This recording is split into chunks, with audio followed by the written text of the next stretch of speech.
Same. Hello, people, and welcome to tonight's not episode per se, but stream of Sprita Studios. We are, as you can imagine, Sprita Studios. We are the creators of Cerulean Springs TTRPG, the game that we've been playing so far.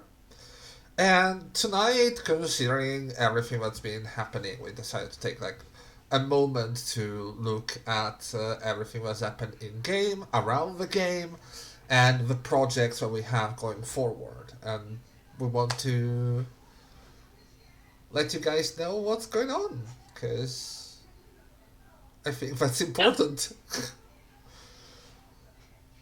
Yeah. That is indeed. Hello, everyone. Yes. It's gonna be. Oh, sorry.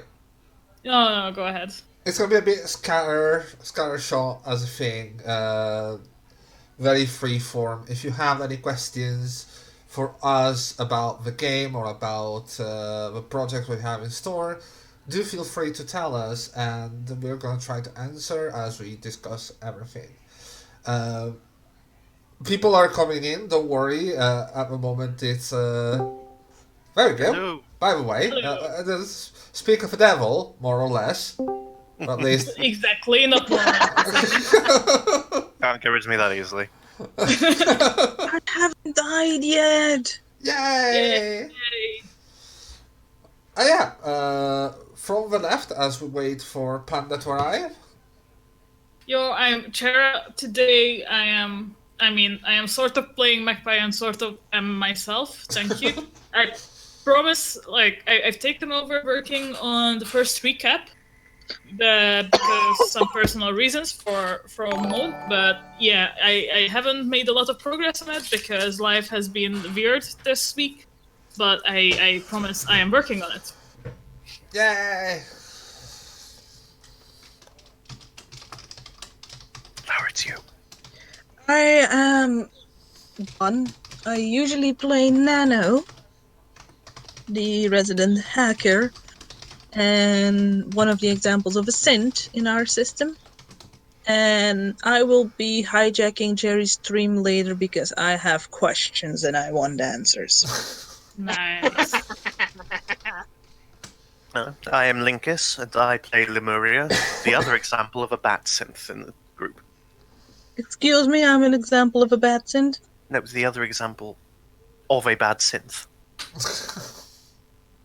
Well, let's just see. Punctuation is very important.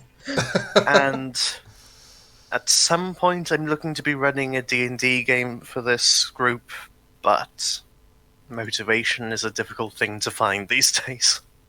It is. There's a mood. Listen, it's a traumatizing situation we're in. It's understandable if you're just bleh mentally. Yeah, exactly. I've been wanting to run things for various people for various reasons for so long, and I've been putting it off. But hopefully I won't put it off much longer. Anyway, carry on around the circle. All right. Hello. Hello, everyone. I'm Hello. Leon. I am one of the artists. I play John Naughty Mouth Joe, who is the Moray Eel Fishman mercenary, one of our characters that is the showcasing gatecrashers, or the mutated people of the game.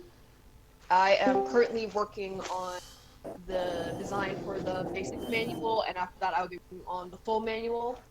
But I apologize right now for slow coming progress.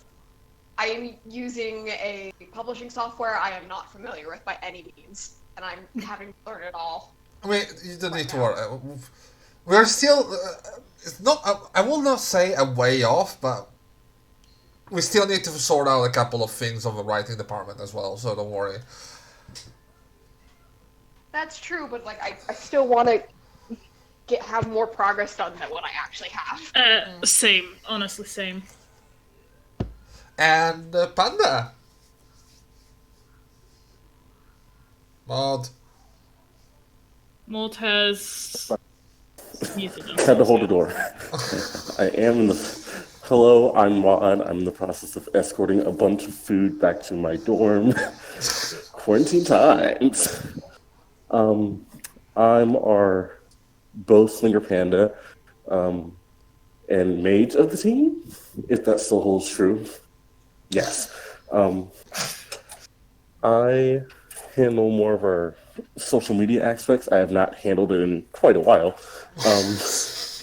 I haven't said anything. No, I'm mod. I exist. I play. I try to be a good bean. You are a good bean. Yes. Shush that. No. Anyways, so with that out of the way, shall we start with a bit of a recap on what happened in the game itself? Bit of a recap of on what's going on while we are working on the video for the recap, but from one of the characters. Should we just talk a bit about What happened The so state far? is- what Sprita? happened so far? Yes, well, the state of a menagerie at the moment. The state of menagerie. Yes. The state of that is mental. Mental, yeah. That was a Think of the given. menagerie, Colorado. So You're correct.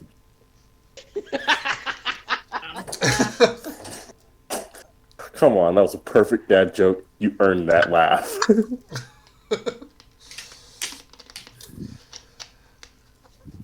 the menagerie went through quite a lot, I will say, lately. Between Wait. what? A quick question. How long since New Year's Eve? You are currently, I will say, towards the 8th of January. Fucking hell, it hasn't even been 2 weeks yet. I know. The trauma is fresh. All of this shit has happened in 1 week. Guys, our characters are doing so much that they don't have time to actually process this trauma. That's why No, you sorry. haven't broke down yet. I will say 2 weeks is probably more like I kind of lost track of that. It's a bit hard to keep track of time in a fictional setting when you can't even keep track of time in an actual setting with all this thing is going true. on. I will say, yeah, What no, is How many politics? times we've went yeah, to sleep. exactly. I will say, yeah, more like 14, 15 as. Okay. I was about to say, we're 16 episodes in. Yeah, How was that only 8 days? A menagerie is basically a collection of curious creatures most of the time. yeah, Like a personal zoo for an emperor type of thing. pretty much. A Turnovers collection. here. Turnover zoo, yeah. Was that a Twitch question? Yeah, Yeah, it this is. was a Twitch question. It's in chat. Alright, guess I need to go to Twitch. I'm gonna write it in Italian. Oh, yeah, okay. Basically, yes, it's a collection of exotic animals. Which mean, At least I'm the one that brought that one up. look at them. It's It pretty fits accurate. perfectly, to be honest. Well, I think most of us chose like an animal theme, which I think was what it fits. And so, Yeah, that's why I said it. menagerie, the dictionary definition, dictionary It's okay, definition try again. as per Google Hey, oh, is sir. a collection of wild Hello. animals kept in captivity for exhibition or a strange or diverse collection of people or things. Oh, people as well. So it fits all around. We're a human zoo. Yeah! Human petting zoo. I mean, Human petting zoo. Human is an interesting word. you're interesting people and gay crushers. And sins. In the words of our lovely DM, human is an interesting way to put it. Yeah. Very much I'm so. specifically referencing that fucking closet. Oh, yeah. Human is an interesting way to put it, John. Poor traumatized John. Oh, Wait. no. John did put a human somewhere. I believe that. Oh, that was horrible. I don't know what this is referencing to. Don't I worry believe about that. It was a I'd horrible rather joke. say John did put Oh. something in a human. Oh god. Oh no, they're talking about fish box. They're talking about the fish box. Oh no. Yeah. Back to a little recap. Webinar went through quite a lot between the first of the year and Now, everything that happened from there, which Upset. basically have been held at gunpoint. yeah. The understatement of the century.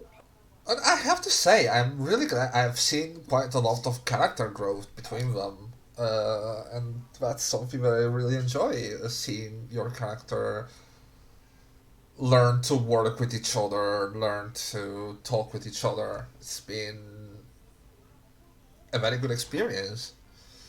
Yeah, definitely. Talk. We don't experience that. Wow! I'm joking. Oh god, I just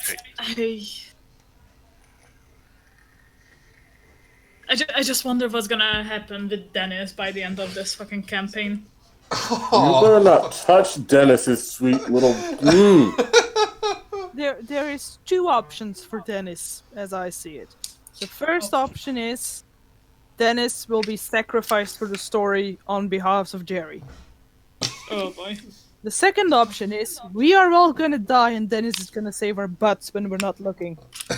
Dennis is gonna Okay. turn into a necromancer and just resurrect us all. Well, That is yes. also possible, What do you think and I approve Lemuria's of it. teaching him? Oh boy. And yes, Andrea, it's more used in English. Wow. Stop a moment because you're all going. Connection is going to shit. Like you're all going very Okay, robotic. let Okay, me, let me try something. Oh no, it's better now. It was my end probably. We just got hacked by Nano. Goddamn. I'm sorry, I have questions that need to be asked. I guess, yeah. But yeah, we had a Technical moment difficulty of truly is our tagline. yeah, it is. Yeah. But As I yeah, was trying to say. Option number 3, the first player character death happens, and then that person starts playing as Dennis. Oh, that's actually quite interesting. We are building our own backup kit. Wait. Somebody's got to play Maka. Well, that does explain how we get them up to level. I mean, Yeah, I have. Yeah, one of my questions for Jerry is going to pertain to that once we get to that point in the stream. Yeah, as soon as our recap is done, I am shoving Jerry out of her seat. oh damn, Oh. That sounds like hot and steamy. Yes. it does. I Time to played fly to Italy. Darling. I've played Korean. I was a walking sex. Of course, that's I guess that's true. That is true. That is really As the true. person who played the character working with Korean. Accurate. Also working with Korean, I was also a walking sex. Well, Hey, but I remember when I played with Gurian, I was trying to out-cannibal her. oh god, oh god, yeah. That scene. Oh. I have no clue what you're talking about, but there's just the sheer visual of it is just like, holy shit. Look, my previous character, Riven, she got into some orgies as well. So yeah. risky environments. Speaking of emojis. Okay, darlings, let's rein it in. Yeah. The sooner the recap is done, the sooner I can take over. Jerry, as you were. Basically, now you're starting to see the bigger picture of what's been going on, how you've been all caught in this sort of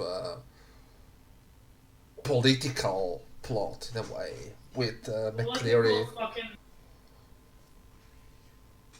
Fucking political intrigue and shit. Oh yeah, with McCleary being blackmailed, with everything moving around you. And I do wonder, how does that make your characters feel? Like, Questions are after the recap. Well, Laura has a set timeline for this, and we are following it. Yeah. Stay on schedule, Jerry. Like, We are on a schedule. Well, but yeah, after discovering a couple of new things happening around the city as well, for example, the Exarch, which, well, it's something for another time, but and finding out what's happening between the politicians. Now you are on your way to try and save McCleary's son, which is apparently being discovered to be in Old Town, a really, really bad part of town where you're gonna have a really bad time. I'm gonna tell you that right now, like straight up. Hey. Magpie could attest to that. She had a really bad time in Old Town the last time she was there. You were in a Hey, very Magpie? We're gonna have to do your makeup something serious. Magpie. You were in the doctorate part of Old Town that was specifically kept for tourists, basically. Oof. Oh shit! You were in pretty Old Town. Yeah, you were. You were in the bougie part of Old Town. So the whole humanist fun happened in the bougie part of Old Town. You're telling me that?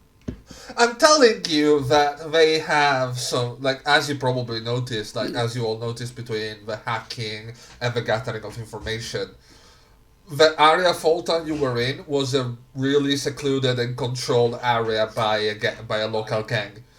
Okay, yeah, that's fair. And kept like that for the humanists to have fun in. And now you're getting the full experience. But still, Magpie had a really bad time last time. Oh yeah. I'm just gonna say the full experience will probably need encounter rolls. Oh. Now that sounds like fun. It does. Literally, we're going to give Magpie so much fucking makeup. Oh. You will be unrecognizable. Considering how things happen, you might want to. Yeah, like that's not a bad idea. I'm just gonna burst the bubble. Yeah. Makeup does not stick on Nano. That's okay. We get face mask. Double-sided sticky tape. Mm-hmm. Guys! Do you like tigers? Shush! I had an amazing idea. Oh god. Is it one of those plastic horse masks? We have a spare robotic body. Oh god. Oh. Oh no! The lemur's back in town. The lemur returns. Technically, you do. We'd have to give the lemur a sawn off. No, she doesn't hit with the sawed off. No, shit, doesn't have a shotgun arm. Yeah. Yeah, so she would need one slash only the like sawn off. Shotgun lemur. The lemur is back in town. The lemur's back in town. Yeah, no, I To mean, kill you. technically you do have a spare robot, a spare synth body to go around with. Do remember, swapping synth bodies does require... Takes a day. Takes a day and requires a cyberpsychosis roll too. Mm-hmm. Yeah. I'm going to be completely honest, given that the character choice that I found, it feels like going to this mission. You're cutting off. You're cutting off really bad. Yeah. Hold on.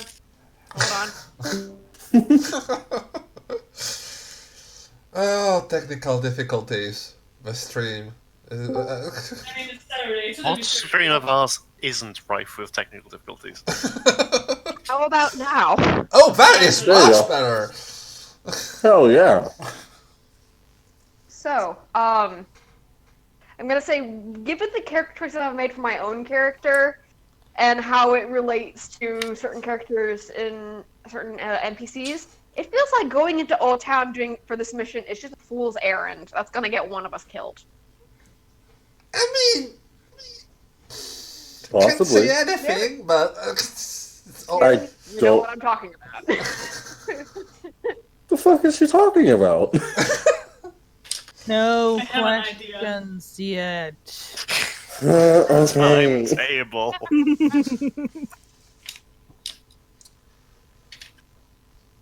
But yeah, with really, by the way, we're working on an actual like long recap from the point of view of Carafok's character Magpie, and we're gonna make a video for that. Like we're gonna have. We're gonna use during our streams and upload on a YouTube channel with Lights, and pyrotechnics. I mean, Yeah. my editing skills are not that good yet. Lights and pyrotechnics.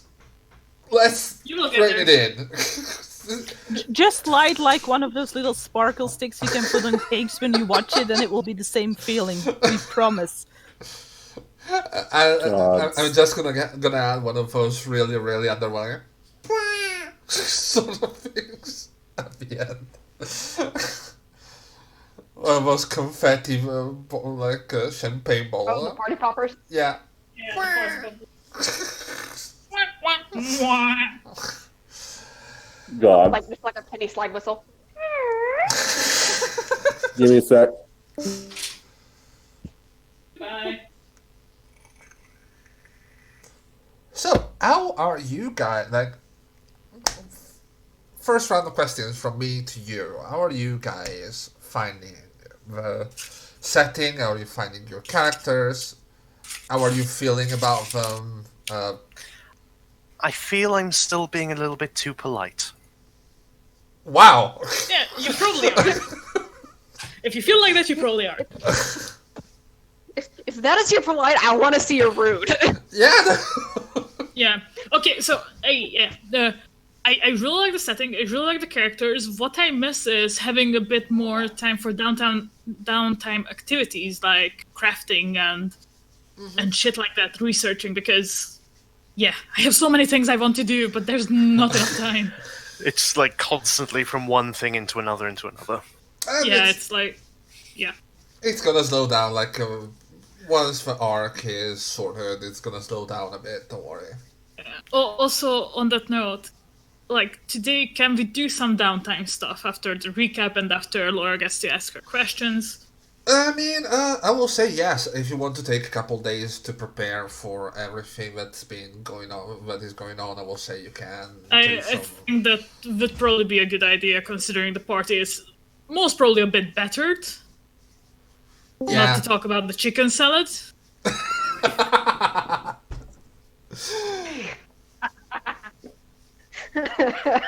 I thought it was a sick enchantwich. No, it was a salad. I remember It was a being salad. It was a salad. A very well made salad too. I'm It would sorry, have to be. what? Ah, yeah, you missed it. It's something we are not supposed to know, but we know since we can differentiate between meta knowledge and character knowledge. Yeah. I trust my players. I so know nothing. Yeah. Yeah. I don't know why. All I heard was Oh yeah, chicken you weren't salad. there last week. That's right. Yeah. Yeah. I just remembered. My Yeah. memory What the fuck is else I planned on perfect, doing? guys.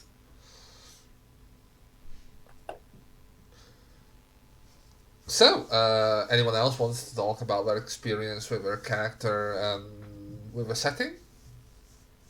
I mean, I can bring up criticisms of my own character, but If Not you really. want, I mean, criticisms of your own character, we can discuss them if you want. well, it's just like I can never find a consistent way of treating. Like I'm pretty sure he was probably in life. He was one of the people who went, "No, of course, synths aren't people. Like they might do at some point, but they're not here yet. And even if one could be demonstrated to be sentient, then we go, well, it's not there yet." Does that make sense? Yeah, it does. And now, That sounds awesome, but that's come from like several sessions of me alternating between meat bags and fuck off non-human. I think that sort of is good because it's one of those inner dilemmas of your character. Yeah, exactly. And considering the situation your character is in, I can see that being like more of just a part of a character. Your character is currently in that situation and with that dichotomy between humans I'm a and human. synths. Look at me. I'm a human trapped in the body of a non-human, but that doesn't mean that they're all humans. Yeah. Not all humans are human. Hashtag not all humans, yo. I'm a millennial. Oh no! Oh yes. I God. feel like that would be a nice white card. Oh god, yeah. The 80-year-old millennial.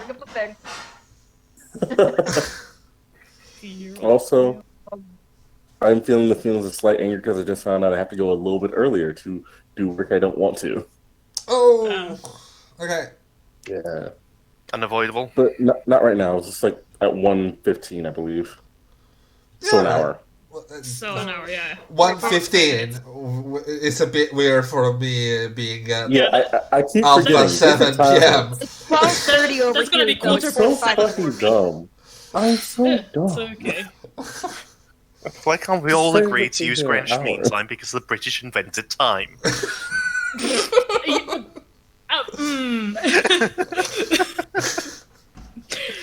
About that. That's the No Welsh. one likes the British. Exactly. Not even the British like the British. Yeah, exactly. Well, that's a fairly good point. I'm pretty sure we had this conversation. Nobody likes their own country. Yeah. Yeah, I think we To did. be- Jerry, off the I guess. top, I'm gonna ask you what do you think the worst country in the world is, and off the top of my head, is it either America because it's the lazy answer, or Italy because you live there? I can't choose.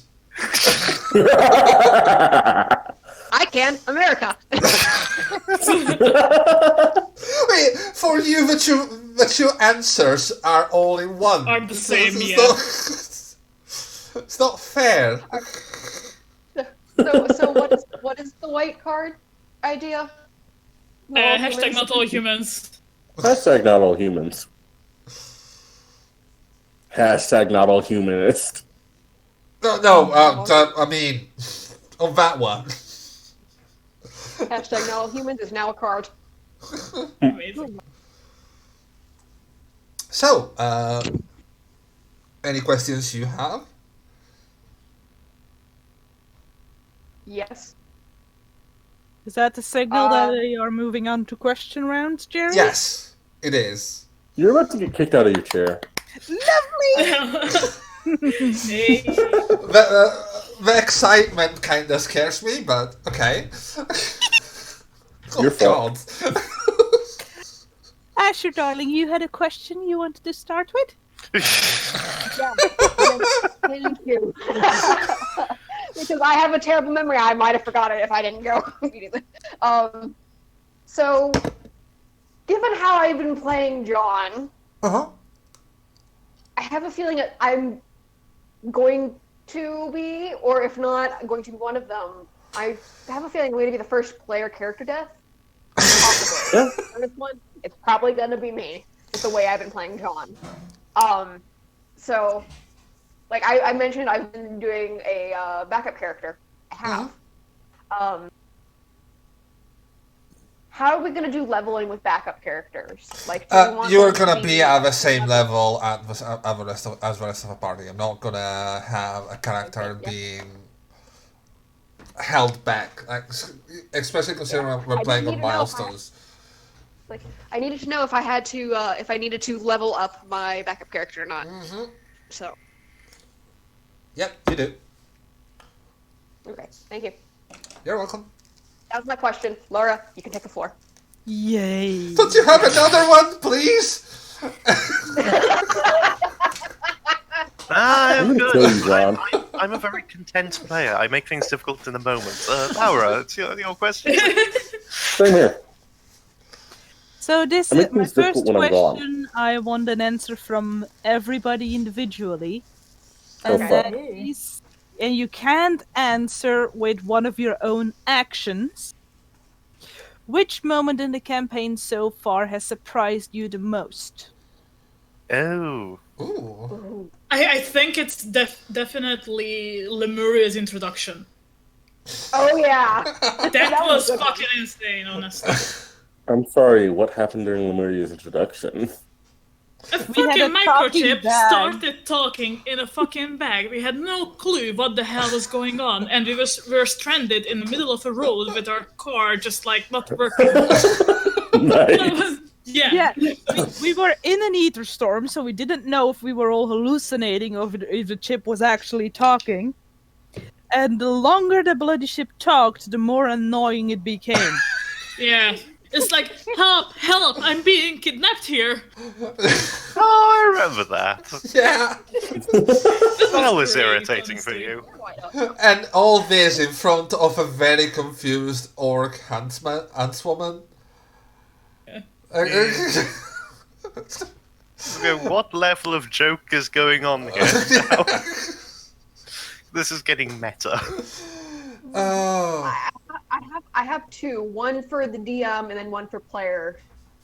I want to say for the player, it was specifically Laura's, because I was not expecting that level of commitment to protecting a party member so far earlier.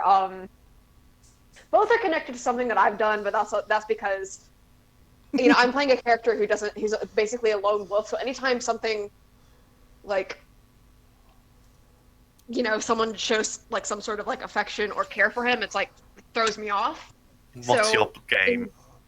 Yeah. So, Bullshit. So when John was originally heading off the first time I went to the secret channel, what surprised me the most was that Laura was like, "All right, I'm sending people your way. You have to keep you from doing something." That like blew me away because I was just like, do they not trust me that much? Am I that stupid? Like, if I'm doing wrong. Yes! Yes. Yes! And then, I enjoyed that deeply because it showed, for me, it showed more character growth than I was perceiving at the time, because I didn't realize that we were, as a group, we were growing that close that quickly. Growing that close that quickly, and it was really nice to see that, like, oh, we are friends. Aww. Oh, see, I'd interpreted that differently. I was when that happened to you, I was going, oh dear, does this mean I'm not allowed to do anything now unless Don's character knows about it? Everybody needs Nano's stamp of approval. Like, so yeah, similar thing, like, probably the thing that surprised me most, but more from the, like, genuinely, am I going to have to run everything past Don? Otherwise, she's going to throw a massive hissy fit and try and stop me from doing anything apart from the party. For my own peace of mind, can we differentiate between me and my character, please? No, Yeah. that's intentional. No. I hate you! Oh, wow. How dare you! Okay, but we had this conversation about it at the time, because it was like a confusing thing, and it did genuinely worry me that I might not be able to play my character properly. No. Shara Magpie disappears all the time to a place off the grid. Oh yeah, I do. Yeah. He just doesn't get as hurt as often as John does. So not Panda as- adopted a gang member Yep, and that's me. We brought Dennis to Panda. and started dating our client. That is true. Yeah, Reeks of professionalism, guys. almost went to the forest alone to pick things that could make a nuclear bomb. Yeah. Stuff happens And then- outside of my character. Nano just went 1 + 1 = 2. Last time John disappeared, we had to save his ass from death. John disappears again. Yeah, all right, but first of all, I don't pay that much attention. Wow! And- Josh, That is what. yeah, that's fine. I guess that's That- part of the that's fine. problem. Let's see. It was, Last time John disappeared, he got hurt. Oh, Next right. time John disappears, he got hurt. Next time, okay, John, you need to stay right there. Lemuria wasn't still around when those first two Yeah. things happened. So Right. So I'm just explaining why we acted like that. and back onto the subject, it blew me away, and it was frustrating at the time because I'm thinking there's something I want to do and there's a roadblock in my way, but I feel like it was amazing because it was in character, yeah, exactly. and so it was frustration that was because I was immersed in the game and like we were having an actual player conflict of interests, and it was really fun to do. I have to say, And then the second one, this one is how Jerry blew me away specifically because she's very good at that. aw, She's very, very good at that. For anyone who's watching who is kind of new to this, we had before the stream we actually had playtesting, and that's kind of how all of us found our way here. I think with the exception of Tara got introduced to it for around the time we started the stream. But all of us, I was in a smaller playtest group with some Guild Wars 2 friends, and that's how I got to yeah. you guys. Yep. And so, but for all of us, so we had we've known Jerry for a while now, and we've playtested with her for quite a while now. And over the time, I've seen a lot of things where she's had like this amazing like descriptions of all these different things that just kind of can knock you away, and it definitely speaks to her ability as an author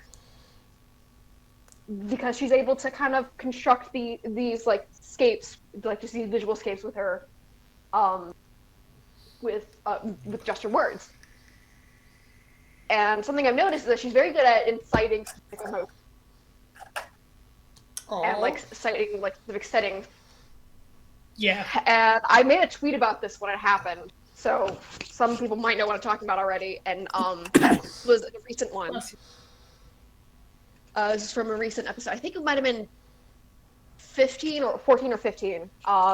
When John was going to go plant the proxy.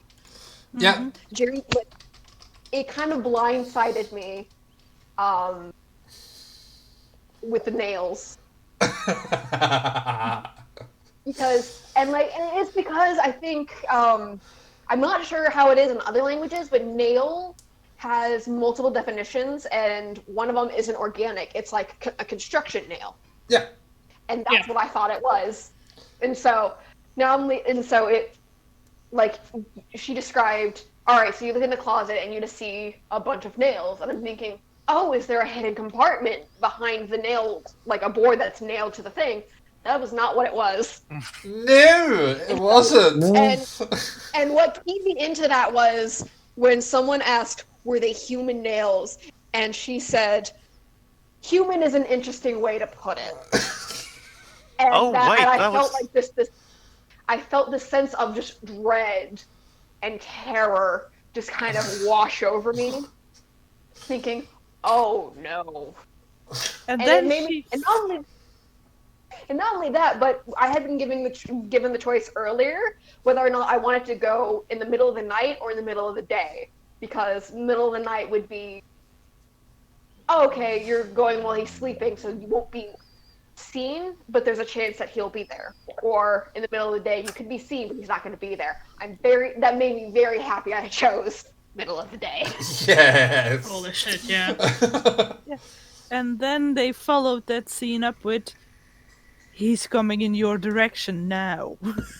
Yeah, I remember that happened, and I remember thinking, this is the implication of a very, very bad threat. I cannot be caught. He cannot catch me in. And then I had to be, all right, where is he? I need to make sure that I can get out before he gets here. He cannot And- catch and it me. was- No, I think you'll find he can catch you. And thus, like a bad basketball player, John broke his ankles. I mean, yeah. Yeah. Broke one ankle. But I really enjoy it when you can give one detail and it just makes the whole scene just shift. Yeah, it gives Leading up to that, it was just a nondescript apartment. You know, it's like just a regular apartment. You know, guy makes a bit of money. You know, so he has some luxury things, but he's not, rich by any means. But he has some nice things to him, and he has like a standard apartment, all that. And you open the closet, and just whoops, he has a gatecrasher talon. Yikes! And it was, well, that it was changes really things. Yeah, yeah, that indeed and it does. was one of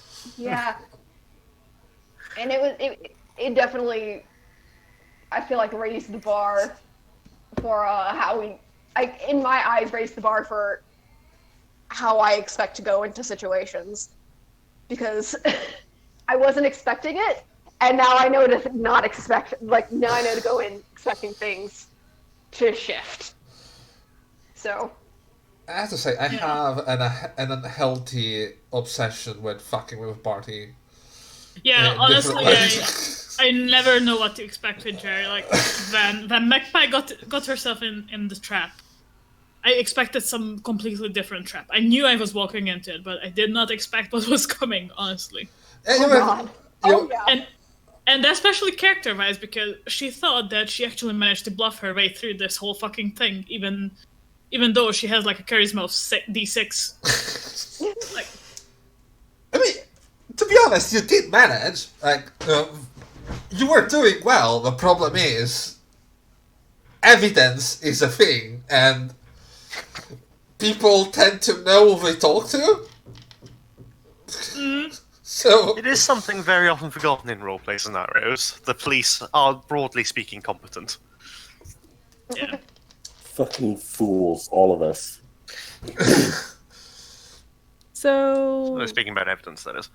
Linux, did you have anything to add to that question, or did you answer it by tagging on to Leon's? I think I answered by tagging on. It was... Like, I understand now what it was, but at the time, I think I've just had too many bad previous, fellow players. Ah. yeah, Maud, what about you? Do you have an answer to this question? I've been thinking, and the one that sticks to me the most is how McCleary treated everything. The fact that I couldn't just punch McCleary in the fucking face hurts on an existential level. So it surprised me when she actually had a decent reason for doing everything. I don't forgive her, but also, That is still some Okay, she's- Machiavellian shit, though. yeah, I just remembered another one. she's an evil victim. Yeah. Yeah, it truly speaks to the we don't have a moral alignment system. yeah. And so, I feel like that definitely helps the game a lot, because we're not having to worry about whether or not our characters' actions fit, like your- just an right now. alignment. To be honest, I think even with the moral alignment system, it can be interpreted in so many ways. Because I know that most people interpret like lawful as abiding to the law, and chaos is just being a chaotic son of a bitch.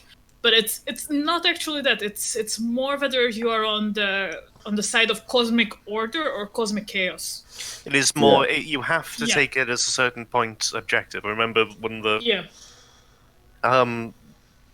one of Spoonie's YouTube vids, where he talks about how you cannot have deep, meaningful, philosophical, moral arguments in a D&D game.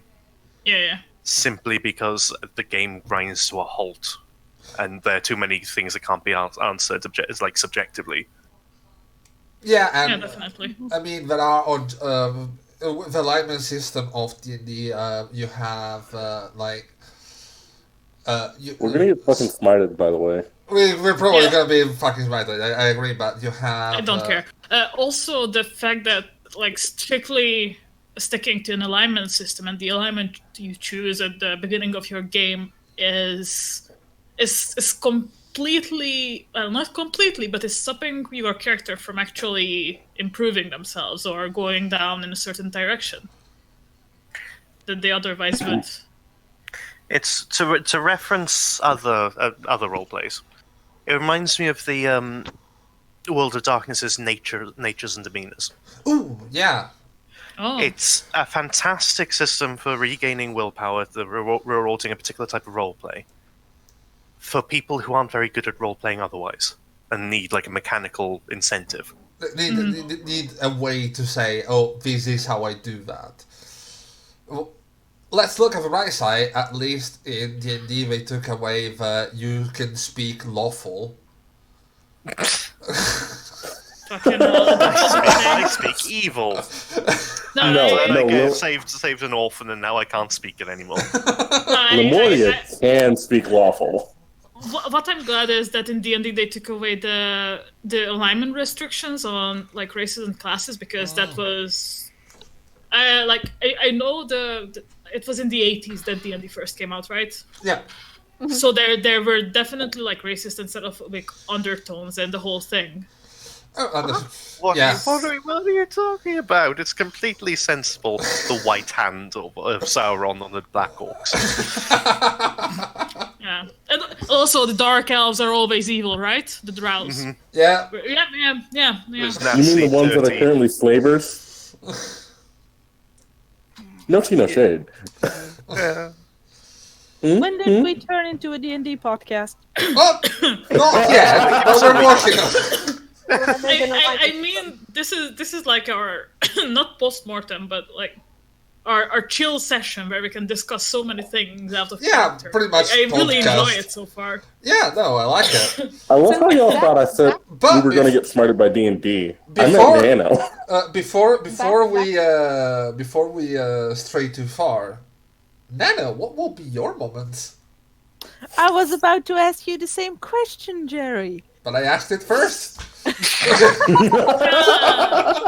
Outsmarted. Bastards. True. Very, very true. Huh. My moment that surprised me the most. Outside of the talking bag.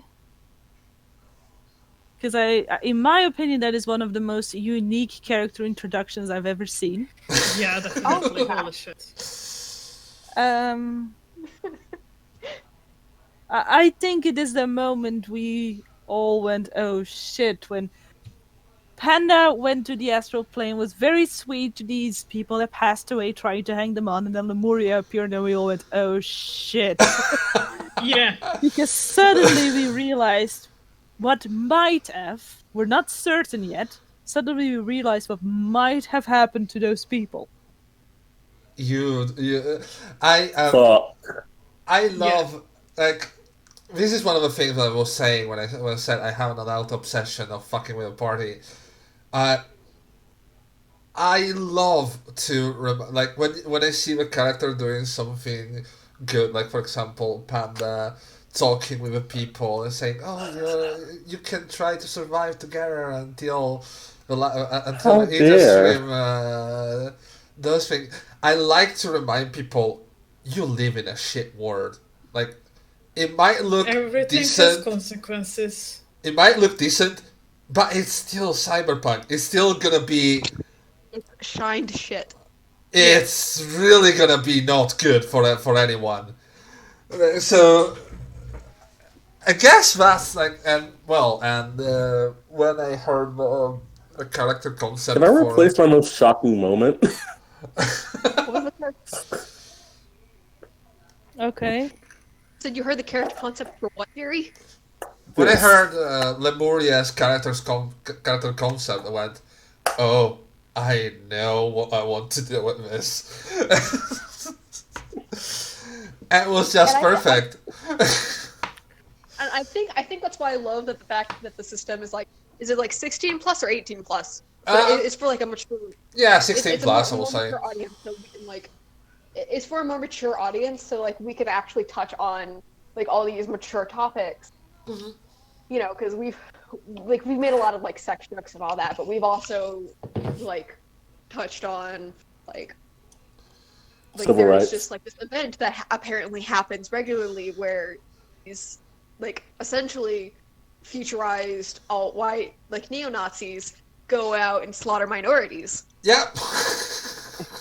one night a month, like Purge style. And you know, that's some like shady shit. You know, we have all these different like AAA corporations in like deep late stage capitalism. And what does that mean? You know, for each thing, so there's crime. You know, crime families and you know gangs and all that are rampant to the point where like we have at least 2 characters with backgrounds in it. Yep, you do. Dennis is a kid who's been essentially taken from his life, put into the shithole, and then we just got him out. So. And, like, I'll be Yeah, one honest, of them- it may sound like a joke, but have we really saved Dennis when they're stuck with Panda? Not necessarily. Ow. Like, that sounds like I'm being flippant and making a joke, but... I mean, no. Look at what happened to Janine after they started dating.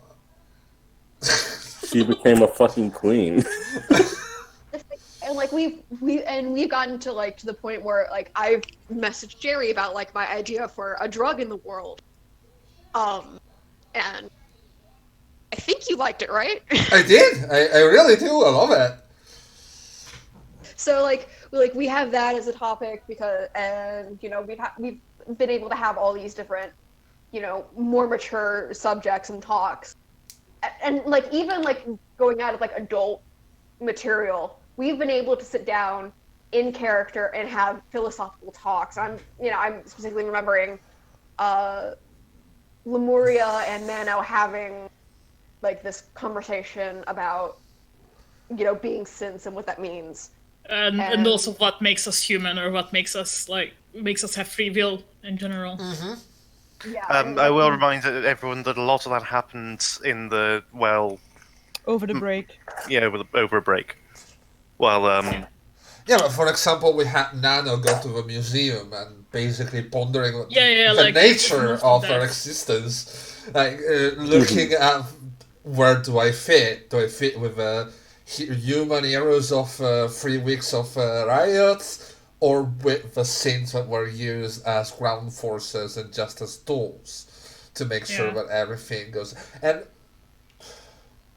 what I try to do is a lot of cyberpunk. This is gonna be a bit weird to talk about. But it will sound like I'm trying to self-aggrandize the work that I did on this, but a lot of cyberpunk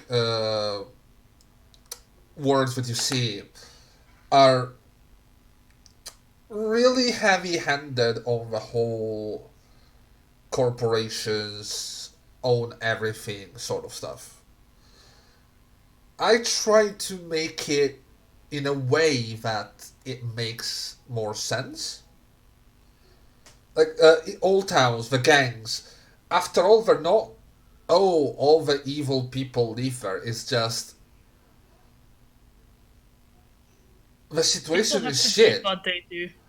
Yeah. because they were forced out of their house due to the gate crash, forced out of their towns, and now they're all into these projects that the society doesn't know how to deal with. The corporations, yes, they do try to still keep a facade of things are going well. They keep the governments are still in place because a very easy thing to notice is, yes, corporations rule as long as people want to buy their shit. If people... I'm not going to start feeling sorry for them, Yeah. if that's what you're getting at. No, that's not the point. Like, the point is, They're only powerful because of consumption. they're Yeah. powerful because the system itself feeds itself. But the moment that they push their hand too much, If people revolt and don't buy anymore and start, everything start going to shit, everything collapses, and this is the base of why the setting is like it is. People have seen the brink of collapse and don't want to take that last step. They accept this because revolting now means tomorrow. Bringing the society to the brink of collapse, or actually collapsing it. Yeah, it will mean tomorrow I might have to fight someone just for a loaf of bread. While now, yes, things are going to shit, but hell, I have internet. There's shops where I can go buy food. I have clean water. Roof over my head. Yeah, I might as well accept this and slowly boil the frog. Yeah. And I feel like that speaks a lot to concerns that a lot of us have today. Because it's not that bad, but hands up who's happily employed. Yeah. It's not that bad just yet. Like there are certain different degrees today. Mm-hmm. Like what I would say is the pharmaceutical shit in America specifically is fucking crazy. Well, the fact that I look at someone like Skrelly, for instance, the guy who bought the AIDS drug and then ramped it up ridiculously. And the more I look into him, I still am not sure if I consider him a bad person or not. Mm. Because on the one hand, yes, that story as presented is a horrible thing. On the other hand, the people who are telling me it's a horrible thing are the people I don't tend to trust. Yeah. Who? Well, loads of various news websites I don't trust. The American government, for another. Other pharmacy corporations. And I am affected by the pharmaceutical thing too, because I have a life-threatening allergy that requires an EpiPen, and that shit is $600 now. Jesus. Yeah, someone bought the patent to the EpiPen and made it hiked up the price to $600. The generic brand is $100, thankfully, but I still, because I'm uninsured, I can't really afford that. So I keep an EpiPen on me that is from, hold on, let me check. The expiration date on it is, where is it? The expiration date is September of 2015. That is the EpiPen I keep on me. Good God, yeah.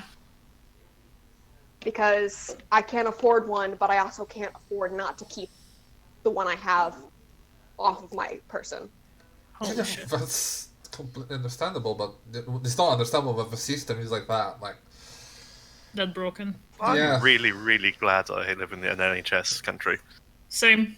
Yeah. Same. Why do you think I'm trying to go into one? Yeah. Yeah, no, I will say that's a very good idea. Look, as I said, we have a spare room. Can I take a spare floor?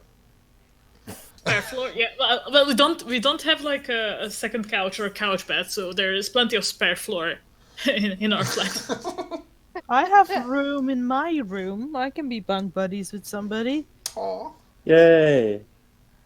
Some members of this stream might not die now. Yay! But it's one of those things where I think me and Maud are trying to actually get out there. So yeah, for various reasons, one of them being healthcare, because I also have other chronic conditions that could probably be addressed by a better care system, but also because you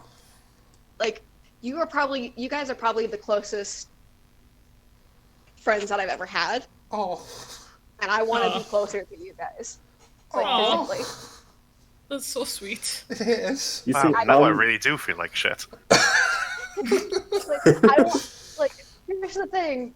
You should. You have an entire spare room. You should feel like shit. Imagine having Liam as a friend, really. Oh, wow. There we go. Now I don't feel so bad. I don't approve of that statement. I actually like Liam as a friend. I just know I annoy him deeply sometimes. I just annoy him deeply sometimes. Guys. especially in Europe, because you guys don't have as tight of border policies as we do over here. I mean, you say that. Give You me say some that, and then time. there's Brexit.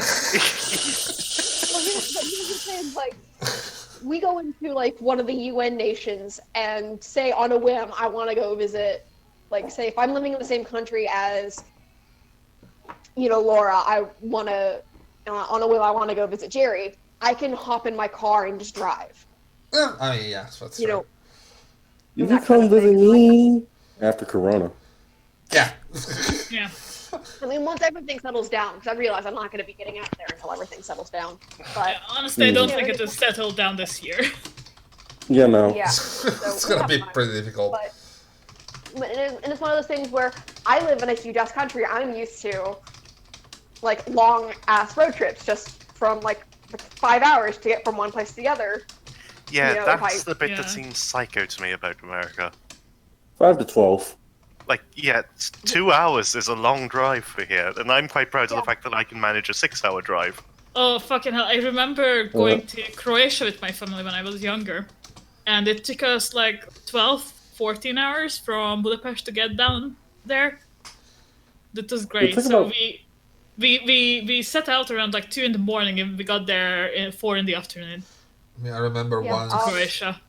I went. There's a 4-hour travel time distance between me and Maud right now. He's 4 hours. Yeah. So. I remember before. Oh, go ahead. I remember I went to Sicily once. I live in the northeastern part of Italy, and around Trieste. Yes. Yeah. Yeah. I went to Sicily. It's a 24 hours train ride. Oh yeah, yeah, but the trains go all. Yeah, so the trains are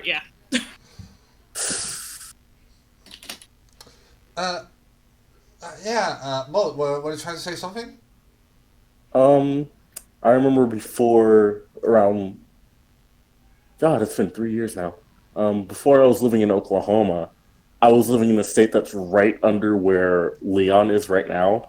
It took 12 hours to get where I am. To put this in perspective, I'm in the state right above Texas, and I was in the one right below it. So that was just you getting through Texas. Yeah. Texas is huge. Mississippi to Texas. So I'm gonna answer the questions Nano asked. Then we have a question from a chat. And we can go with Nano's questions. I wouldn't say that I have a moment. More like, what surprised me the most was seeing, even at the start, how well you tackled what was happening and how you worked together as a party. Even with everything, with people feeling around each other for personalities and stuff, but at the same time, you had really good organization also stuff, and I really like that. And oh boy. That sounds like it's not true, but if you say it, it definitely is. Listen, for the first of a year event, now that it's behind us, I can disclose a bit more of the plans that I had, right? Yeah. I planned a lot of things for how it will go. Like, for example, I had a plan if you decided to run away. Oh. That was an option. How did you run away? It was an option. I didn't know if you will do that. Like, considering it was the start of everything, I had to have everything. Okay, that is true. Yeah. Plan. Yeah, but then again, we need money. Like, come on. Yeah, but at the same time, that wasn't the job you were asked for. Like, you were thrown way out of your depth. The idea was, True. you are providing security for this. When big fuck off monster comes up, that's not your jurisdiction. You were there to make sure the humanist didn't try to punch someone in the face, not to fight big scary shit in the middle of a circle. Imagine if the party had turned up with just non-lethal weapons. Oh god, yeah. Oh boy. I mean, considering the time and age, no one really goes with no lethal unless they want to capture someone. True. But even then, like, you managed to look at this, like, you picked up on everything, like, spot on immediately. For example, the anchors. I had a plan to go if they stay and fight, they need to figure out that anchors are a thing, right? So I had a plan saying, okay, if they are not finding it out in like 3 rounds, I'm gonna throw something. But you did manage that as well. I liked how you went through with the investigation, especially with something with so many branching things, with so many tendrils going to it. You still went through it really well. That kind of surprised me. You are doing well. I'm impressed. I like it. Oh, nice. yeah. I honestly, I really like that. I know there was one bit where I actually had time to, or my character had time to have a breakdown, have basically a breakdown after the humanist hunt party, Yeah, yeah. and that felt great. It's nice to be able to have something like that in a campaign, honestly. I mean, that's one of the reasons why I added the mental statistic part of it, because that's something that is not really touched that much in role-playing games. You're like, yes, for example, you have, I think the only one that tries that is, well, on an extent, World of Darkness, when you have, of course, Call of Cthulhu, but that's because, oh, hey, lots of horrible shit, you're gonna go crazy, don't even try I to fight it. think like Unknown Armies does something with it as well, and I'm not sure about that, but I think Nibiru has some sort of mental statistics Oh, things most as well, but probably, I don't. from what I've seen. But I don't know much about the system just yet. Yeah, exactly, like, we still know much about the system. But Have you caught up yet, by the way? not yet. I still need a couple of episodes. I think I'm on episode 6. A really fucking good show. It's fucking yeah. Unfortunately, I've had so many people recommending so many things for me to watch and do. This is the one I sent you on Discord as well. Sent the first Yeah. episode. Gone. But yeah, I think that's especially in things like D&D or other that will be more considered as, in a sense, power fantasies. You don't really focus much on what is the mental state of your character, but then again, you're doing some really weird shit. So there has to be consequences for that. Honestly, I think like people who play D&D or TTRPGs in general as a power fantasy, they are more of the murder hobos or those people who like combat more than RPG itself.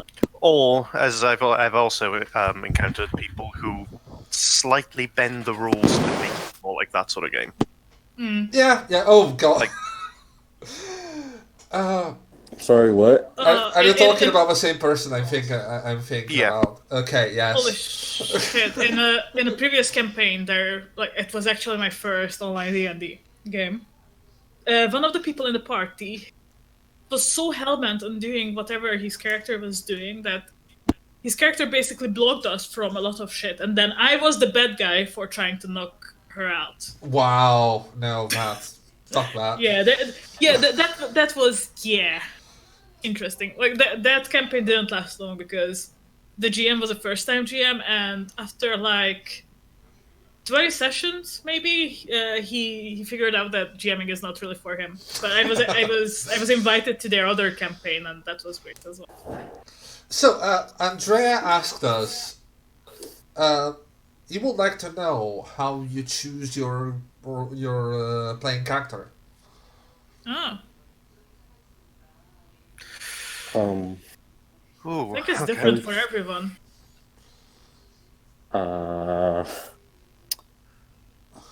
Well, shit, that is a hard one.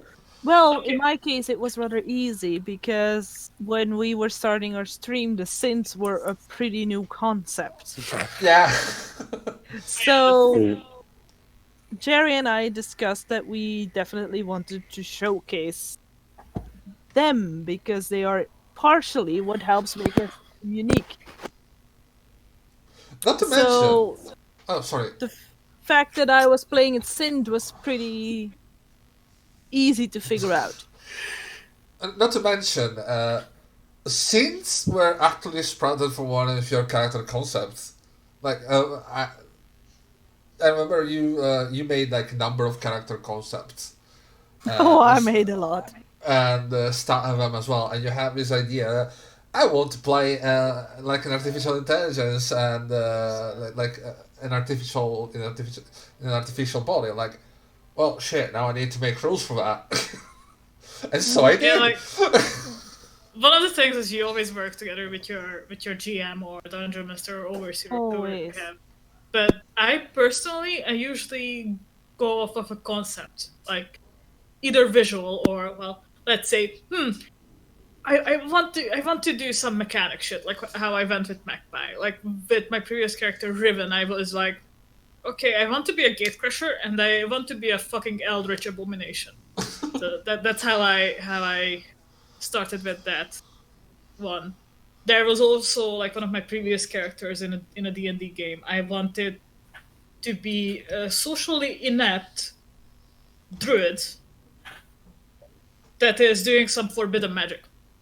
That was one of them as well. So I usually go from a character concept, something that I think would be cool, and try to build around that within the system.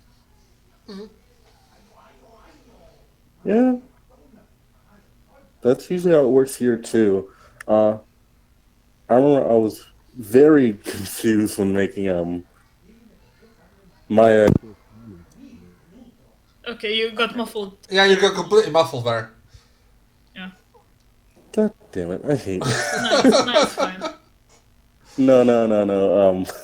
My it's my microphone. It's attached to my headphones, and the headphones keep popping out. It's great. It's not great. Oh boy. And I'm like getting dressed and heading out the door, but yeah, making Canada was really confusing because like I didn't really have a clear idea, and they just became a person after me making a very memeish name while working with John. Yeah. Sorry, with Leon. The true name to it, like the name behind Panda, it's a dick joke. It's a dick and a pussy joke. Don't undersell it like that. So it's Pussy It Richardson. is some put true with a dick. wordplay. Pussy, please. Pussy. Pussy Richardson. Yeah, dick. Like- So it's pussy and then dick. So Why do I know you people? Pussy son of a dick. Fucking hell. Like It's not Magpie- pussy and a dick. It's pussy and son of dick. Magpie's freelancer name basically came from the fact that she scavenges for shit that she built since she was a child. Stuff like Oh. that. Just like how magpies go and pick up the shiny stuff. Oh. She liked the shinies. She liked the shiny. She liked the shinies. So in creating John, I remember I specifically wanted John to be a gatecrasher because my first character was a human. And I was like, it was also like I had like a very vanilla character, and I was like, I want to expand on that and make my character more interesting. So my first character was just okay. This human woman used to work in technical support, and now she just kind of got thrown into this shit. I'm like, no, I want to have a backstory. And so I was like, all right, so it's Gatecrasher, and I couldn't think of a name, and I was having so much trouble thinking of a name. So I thought, all right. And I couldn't think of like anything for him.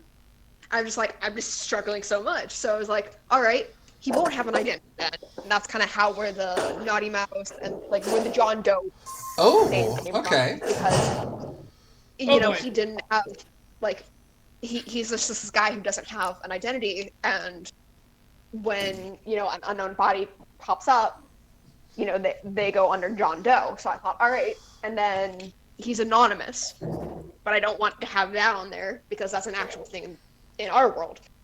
And I remember back in elementary school, the story got told to me that the word anonymous and how it came to be, which was there was this poem, like the series of poems that this person was writing, and they signed it off as a naughty mouse. And through how language, evolves and develops, a naughty mouse morphed into anonymous. So I put Naughty Mouse as the handle, like John's like digital handle, for that reason. And so, God damn it, that's actually Like a a lot really of- cool and interesting story. It was. Yeah. and And I- educational. yeah, and John's specific mutations came up because I wanted him to be a fishman because I had like some sort of like a little bit of like a fixation on the shape of water at the time, and I thought I can't fuck a fishman, I will be a fishman. And the way we got to wise Moray Eel choice. was, yeah, and the way we got to Moray Eel was I don't want him to look like Abe Sapien or the subject from, because that'll be too obvious. So what is like the weirdest fish I could choose? And I chose Moray. Moray eels are great. So like, and I sincerely apologize to Guillermo del Toro. no, not to Guillermo del Toro. I feel like he would stand by my decision. I apologize to Chera because she has to draw Art of John now. And as someone who's also drawing Art of John, I am so sorry. I understand the struggle we're going through. Honestly, I fucking love drawing moray eels, but it's really fucking hard to stylize them. I know. Here's the thing. I drew a pinup of John. I'm sorry, what? Did I not send this to you? I don't think so. I don't. I feel like yeah, I at remember. one point. Yeah, well, I thought I sent it. I thought I sent it to Maud because so I have like one pinup photo that is just stuck in my mind a lot of the time, and it's the Burt Reynolds one. Oh, I think I remember that. And his arm yes. is like covering up his junk, and I drew John in that pose. I have not seen this. It was a pain in the Scrolling ass. through our to find mine DMs, to you, but seeing Do your you regret non-eyebrows. I'm No, I not love sure it. if you sent us the actual pinup or just the picture of Burt Reynolds in that. yeah, That pose. but So, And charity stream when? yeah, we just do a pinup calendar of our characters and use that to fundraise. Oh, you could do that. Shit, you yes. could do that. And then let's see what Our else. Patreon unlocks. And I think like in the background, because I gave John a background of you having been in like this old crime family prior to being in prior to what he's doing now. My original idea for the story was John wanted to get out of, like, John didn't have really a hand in it because John was assigned female at birth and kind of had, like, because I ran this by Jerry when we started, and I went like, hey, so, like, how much does the gate crash change a person? And she goes, it changes a lot. And I go, all right, can it just be used as like a sex change on steroids? She goes, yes. And I go, all right. So that's It's Not almost. to call And that anyone happened to out, two characters. not to call anyone out or anything, but it has always sort of struck me as trans dreams, the It's- roleplay. It's Oh, that's it's it's almost like I had some deep-seated issues I needed to deal with when I was writing this the first time. Almost. almost Yeah, I like. think you and we had a conversation about that when we were going over stuff, like before the stream when we were working on the manual and that kind of thing. I think we had this conversation where you talked about how you should have like looked at it and seen that it was like all these different like Yeah, it's like, flags of like, oh hey. hey. Oh yeah, I think we talked about it as well, like when I was making Riven, because I Yeah. asked you how far I can go with the monstrous thing. Yeah. But Now I feel kind of bored with just Tabletop making a little role-playing devil game. man. but John, and I thought, well, he didn't start getting into like the mercenary life until afterwards, and then Jerry threw something my way, and I thought, all right, I haven't said anything in stone aside from a few things, like backstory wise, so I can like adjust it. And so, I changed it to John, grew up doing this and, was kind of introduced to it when he was a child, kind of thing. And so that kind of, and I finally have like a rough estimate, like a rough sketched out kind of backstory that I already sent to Jerry. Yes. Like it's enough to be like in a phone screenshot, like long enough but short enough, kind of thing. Mm-hmm. And it was Yeah. And yeah, sorry. the story is getting so much more complicated as... because of it. Yeah. Oh, yes. God, Oh, this is I gonna be remember so I much got drama. into this story plotting at some point. Yeah, It was I'm gonna have to start paying attention during streams at some point. Honestly, I wouldn't say that. Like, we want to talk about, like, you know, someone mentioned you always work with your DM. That's how we got some of like our like initiate like so I've only missed one stream this entire time, and it was because I was moving. And I was moving from Florida to Texas, so it was like a drive, so I wouldn't have been able to make it to the session driving on Saturday. But I was still listening in on it. I was watching the stream.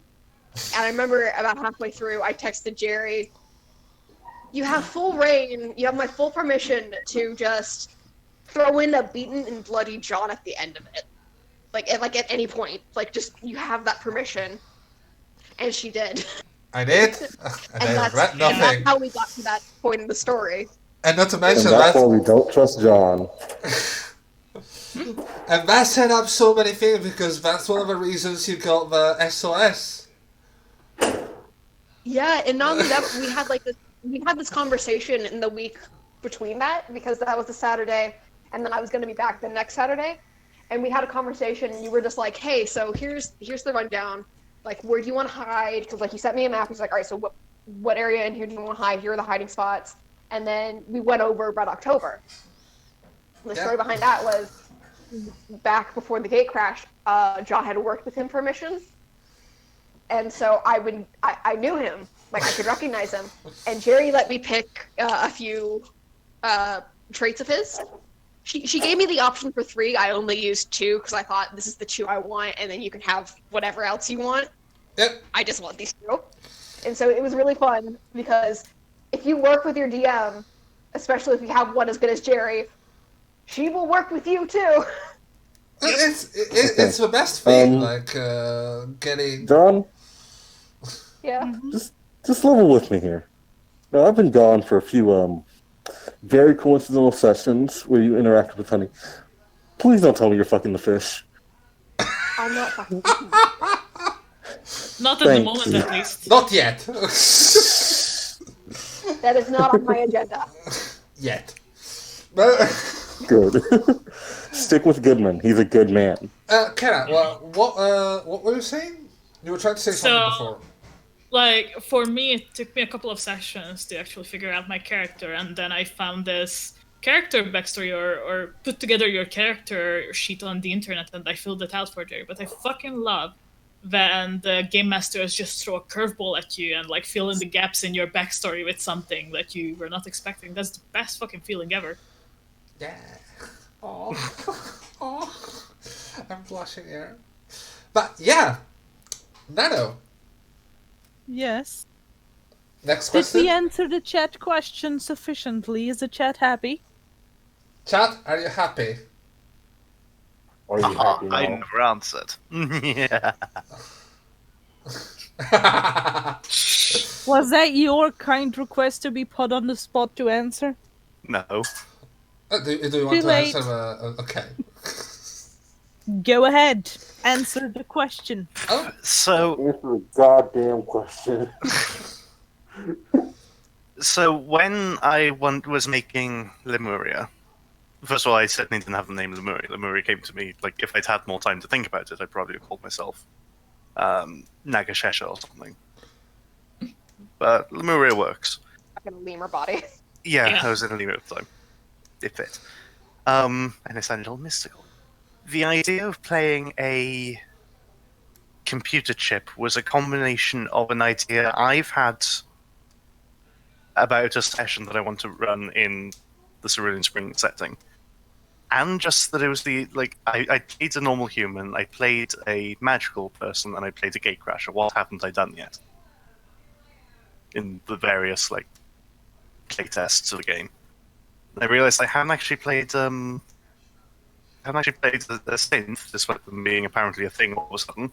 Why not? Let's get going with playing a synth. They go, but play as someone who the chip thing is something that I was planning to run in a game at some point.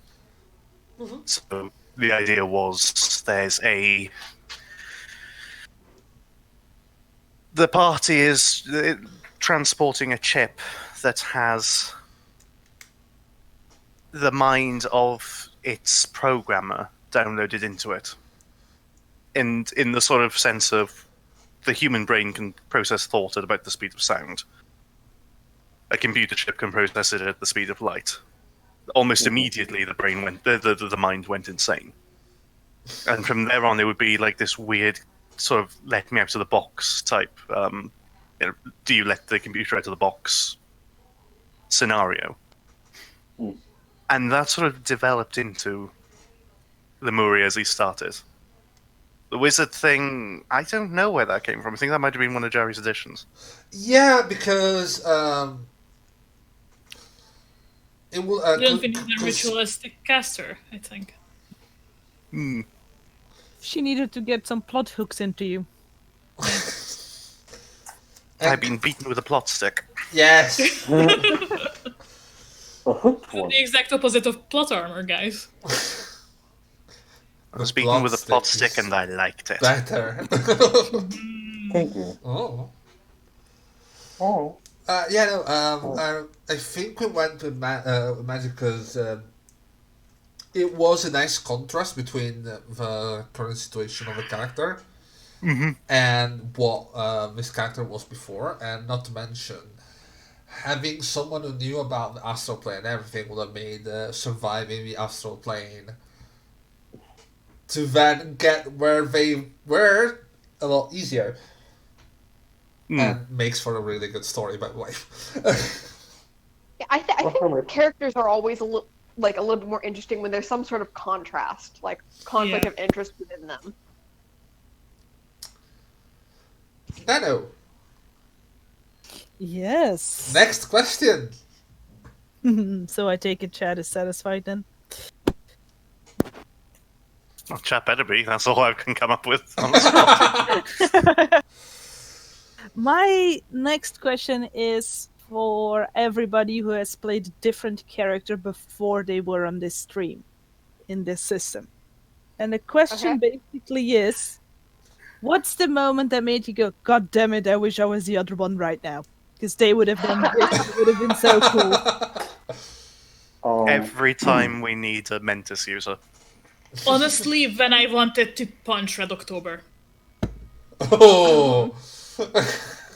Riven with her fucking unarmed training and her 2 sets of arms, yes, that would have been nice.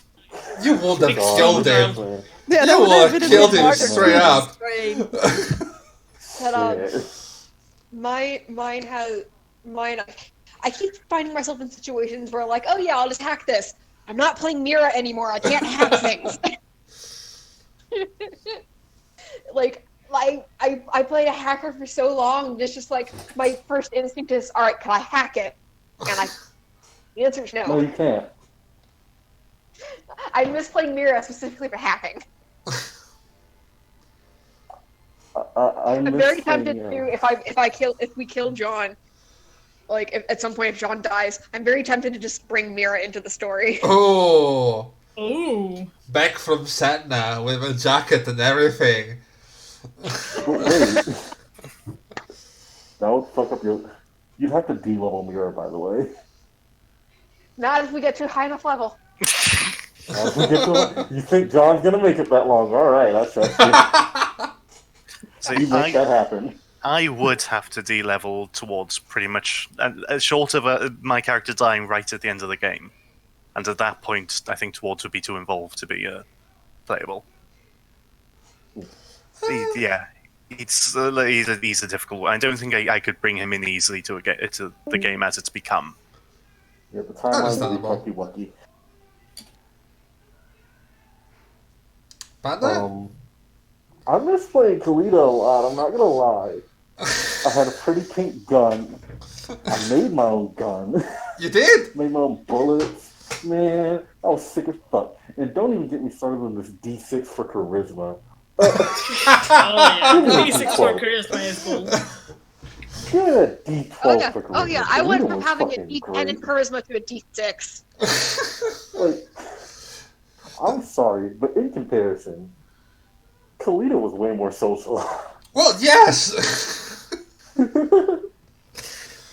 No, that also informed my character. I knew that whatever I was going to go would have to be face first because the party was struggling for faces. You really were. They still are. Jesus. To be honest. I'm doing my best, but I made an unlikable character. I mean, let's You're be also honest. paying attention. You did save the situation on the McCleary. Oh, You really did. You are our saving grace socially. If such thing is possible. And Nano, what about you?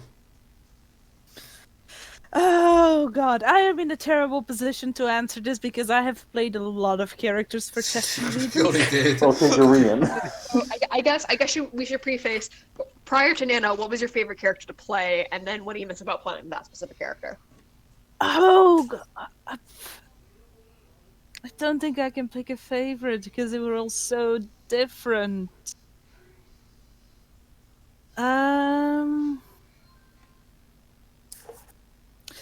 I don't miss Korean as much because physically Nano and Korean have similar strength stats. So I can still smack a bitch if I want to. Oh yeah. Nano said bitch slap. But Korean was a lot of fun to play in interactions because of how outlandish they were in some of their things. But for like situationals where I was like, I had this stat blocked. I miss Ikeni Oh, you can. Britney was baby. simply for the reason Ikeni had the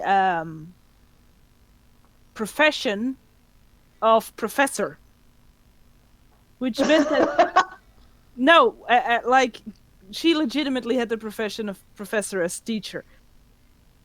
But not in the sense from I taught lectures, but in the sense from when everybody levels up, I can give everybody cool shit because I'm there. Yeah. Oh. Nice. Oh wow. So when we leveled up, I was like, this would have been my moment! Damn. The professor is gonna be in the full version of the manual. We were playing with the full set of rules, but they still need a lot more balancing, so we decided to focus on a basics manual that we can get out sooner for people to have a taste of the game and then work on the full size stuff, like from level 1 to 18, and with more professions and more stuff. And when we know, like when we have a bit more security in the project, so after a Kickstarter, things like that. This is one of the reasons why we're doing like everything. It's to try to support the creation of the full size thing. Yeah. Also, I'd like to for Nano, not for Nano, sorry, for Dawn. I'd like to commend you because you're very good at distinguishing your characters from each other. Yeah. Yeah, Yeah, sure. even in just because I started playing when I started playing, it was just me, Dawn, and Jerry, and so it was just an overseer and then a buddy cop, and so I got very used to the, because Gurian was the one I was playing with. Like Gureen was Dawn's character at the time, and she was this, her day job was being a lady of the night, and then her night job was the irony of that situation. Yeah. was that he was like an underground fighter, and so she had like this natural charisma to her of like, I know who I am, I know how to get what I want, and that kind of thing, like compared to like I guess I like to play awkward characters. But, Yeah. to my just like came from like a middle class, like white picket fence, like suburbs, moving into the city, doesn't really know what's going on, and so it's like this kind of buddy cop movie that we have going into it, and then we later go in and we have another player join us. His name was Isaac, and all this different stuff happens, and it was a very interesting experience because at the time when we had ended up, the story had ended up going from Colorado Springs or Cerulean Springs up to Mars, and Dawn played 2 characters at once. Oh god, yeah. And it was such an interesting experience because it was very easy to see which character she was playing at a time because they had such differing personalities, and she was very good at distinguishing which one she was playing at the time. Yeah, and then the entire party was very kind and made me have discussions with myself. Here's the thing. We were testing stuff, but of course we needed we were testing mostly how the game was holding a narrative, as in how the systems would help holding a narrative in terms of how things work. And so we had, I had another person that was that said that they wanted to join, and I prepared everything for this person to be in, and this person would have played an archaeologist, and then they didn't show up, and I had Isaac coming in, who was playing the bodyguard of the archaeologist. There was a whole story behind it. I go, I need an archaeologist. And we were a group, and Laura came up with Pixie, who was a magic user archaeologist. Like, okay, well, yes, but that kind of puts a bit of problem of 2 characters constantly played by the same person. Also,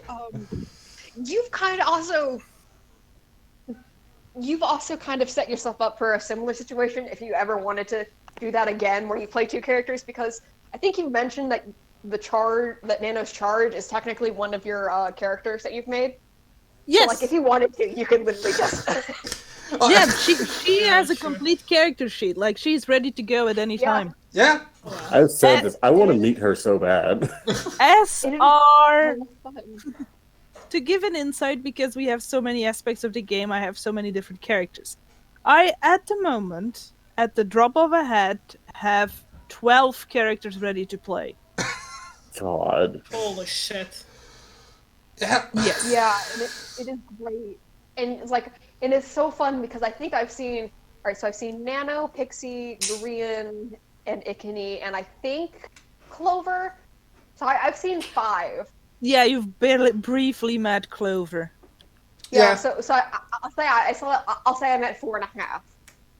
So, and like, you have such an interesting way of and it is amazing to watch, and of just characterizing these people and just kind of, choosing what you want for their, presentation, like their face, like, some of us put on accents, and some of us put like I deepen my voice when I talk for John, and that kind of thing, and like you have like this, like these ways of talking for each character that are so distinct from one another that it's like, it's immediately like I can just immediately recognize which one you're talking as just by listening to how you're speaking. Yeah, I can do voices. I really suck at them, especially right now because I'm sick. But there is gonna be a campaign, and I'm gonna be a frog, and I'm gonna be talking like this the entire campaign. Yeah. Oh yeah. That's gonna be great. It's one of those things where like you don't even put on a voice, you just talk differently. Like for Nano, you have like, you do like a very like level voice, and it's very, because it's robotical. Like she's like this nanny bot, so her whole thing is that she's very like logical and like computeristic. And then you have Gurian, who has like this slow, sultry because of what she does for work, and then Pixie is like very, excited because she loves everything. And, We found new artifacts! I feel like Ikini's probably like this middle ground kind of like a little bit towards Pixie, but a middle ground where like, you know, she likes where she is, but Well, at the I same mean- and she's a little bit excitable, but she's Ikeni just never made sense. Yeah. The thing is, Ikeni likes where she is because Ikeni didn't know where It's she not was. real. Yeah, exactly. Yeah. So Everything is a game. it's almost like Ikeni you get was into in the this headspace Matrix. of the character.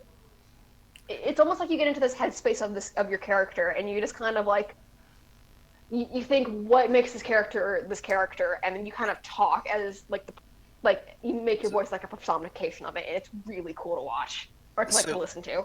Interestingly enough, that's being called one of the big differences between a voice actor like Mel Blanc and a voice actor like Seth MacFarlane. Seth MacFarlane can almost entirely alter his voice so he sounds like completely different people. But Mel Blanc, the person who voiced all of the original Looney Tunes, he didn't change his voice so much. All of his characters have the same timbre, and yet they are so completely distinct. And I wish I could talk more technically about voice acting there. But it's that sort of, it's not putting on a funny accent or changing your tone of voice.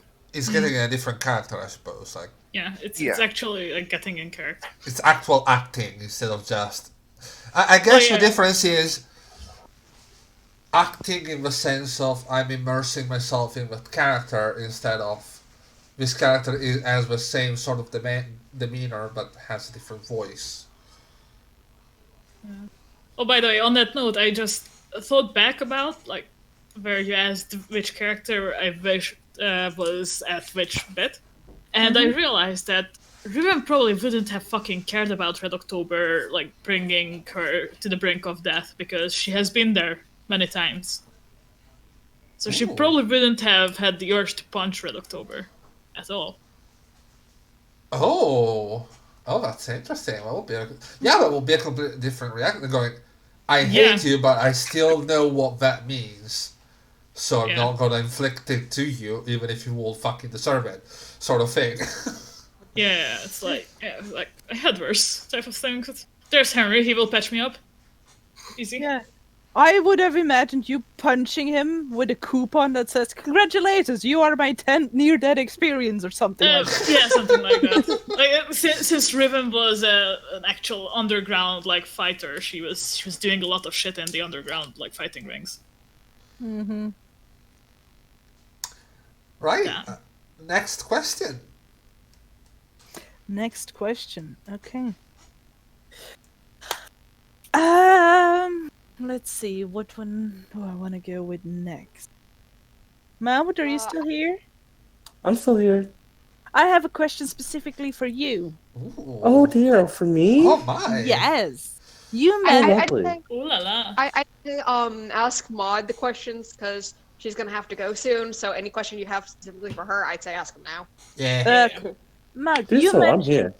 here. You mentioned that panda when they get drunk experiment with physical changes as due Oh to their god. corpus. Yeah, that left a mark in Magpie's memory. Let's just say that. So, what are we asking here? It's a two-part question. The first part question is, what was the first time that happened? What did she most likely unintentionally do to themselves? And the second one is, which one would have stuck the most with them besides that first one that they've done, that drove them into studying this corpus? Well, their hair. So, fun fact: Panda was born female, and while they are non-binary, they do love having long hair, and they just don't like having it for a long time. So the first time they ever used corpus was actually a very silly experience. They basically turned themselves into a Furby.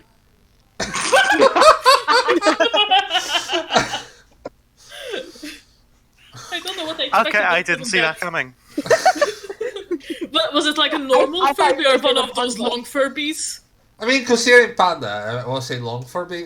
Corpus can do things, but it has limitations. But I will say a very big Furby will be in the ballpark of things. Yeah. They already had a bunch of long hair to work with. Everything was just like, you know those funny skits in cartoons where someone takes 2 balloons and just rubs it and just like poof. Think that.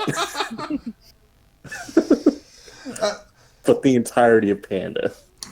I think I remember that scene, and I think we had a bit of miscommunication on how Corpus works. Because I think you from how I've seen you play it, I thought the idea was, just these perfect wings appear on the body and Yeah. no, I suppose I was naive. That's not how corpus work. You actually grow wasn't how it them worked out at of all. your skin. And you're like, oh god. Oh god, oh fuck. Yeah, Mistakes that's are like how, made. isn't that how Mantis would work? Because it's just an illusion at that point. Yeah, that would be Mantis. Yeah. It would be an illusion. You've tricked yourself into flying into Plummetia there. Yeah, exactly. that would be it. Yes. Shit. So the next question was, Which was the what experience? sucked? Which was the experience that either like traumatized her enough to be like, I need to learn this, or excited her enough to be like, I need to learn how to do this constantly? So her sister had gotten into a car accident in which it was said that she probably wouldn't be able to walk again. And this is when Panda was still fairly new at Corpus and very naive, but they'd still do anything for their sister. And they got to about Aether Starvation Tier 2 just to fix her spine. Ooh. And they still have looking back with the information they have now, they have no idea how they were able to do so. Ooh. Interesting. Also, by the way, everyone, remember, you don't have to answer the questions if it's something that you want to keep a secret. Well, yeah, Exactly. of course. Yeah. No, it's fine because some of this stuff just helps me expand on my character. Like, I didn't know any of this before. I Yeah, had to just think of it now. What would be in character? Just gives them more meaning. Next. It's not a surprise, it's just you didn't know. Just didn't know. Any other Hey. questions for... Any more questions? Any more questions specifically for you? Yes. Okay. We have not met anybody in your family on stream time yet. Good. I love how Is- Aristotle was good. Are you close with them in current times? Are you deliberately keeping distance? How is the relationship with the family now? Very close with my sister. Periodically visit my mother, but there are several reasons behind that, and I was close with my father, yes. That can no longer be the case because he's not here anymore. Okay, was this in character or out of character? In character. In character. Okay. That happened completely accidentally, sorry. No, I will say, let's try not to go full on divulging personal information. Well, that's what I was about to say. Like, Yeah, no, that was completely in character. No, it was about character. It's all about character, don't worry. Yeah, no, my dad's on the way. just said no in character. Oh god, oh god, oh fuck, oh god. But No, out of character. Panda, My head's not here. Panda's sister, they're actually very close. Panda raised her for most of her life, actually, which is funny. Panda already has parented because Panda's mother is, while she was a famous actress, She wasn't around a lot. Incompetent. Oh, even when she was around, even when she retired, she was a very incompetent parent. That's just it. And Panda has suspicions that she used some of her old town contacts to get rid of their dad.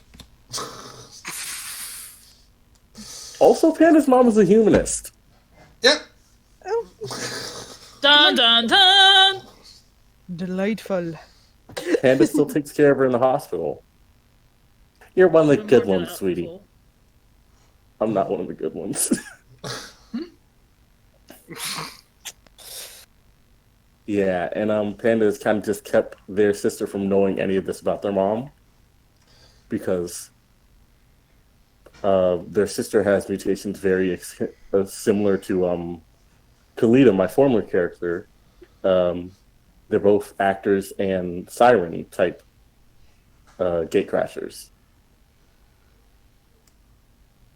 Luckily, Panda's mom hasn't been watching any TV from this era, so she doesn't know. Phew! Oh, it's everything so gaudy now. I don't want to see it.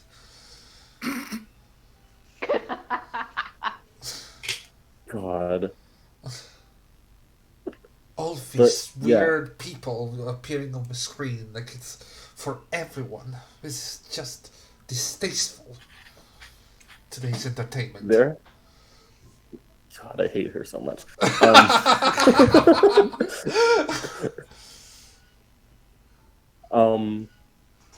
Panda's sister has actually gone on record to call Panda mom a few times. Oh. And she's the only person allowed to refer to Panda in any female way.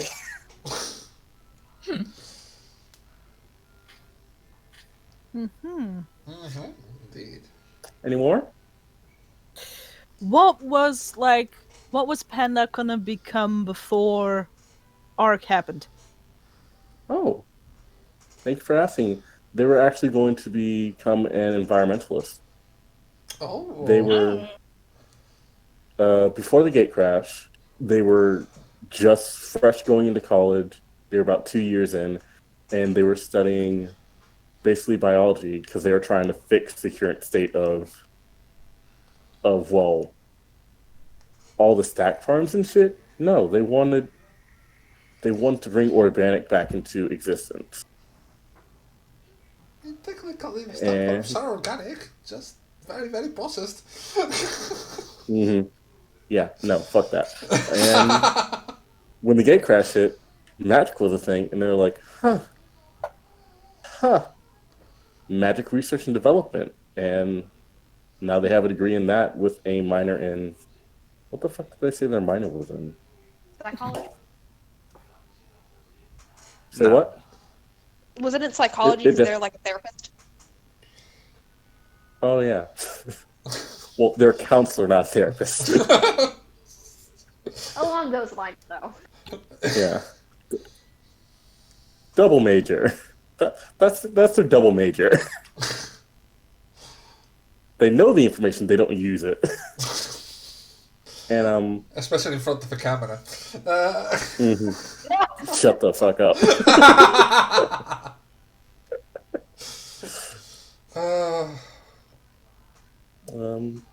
Anything else?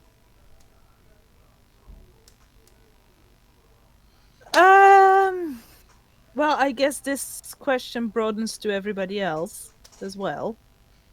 But since we are focusing on you right now. I feel so honored. Yeah, because we have limited time with you, darling. Yeah, that is Very true. limited.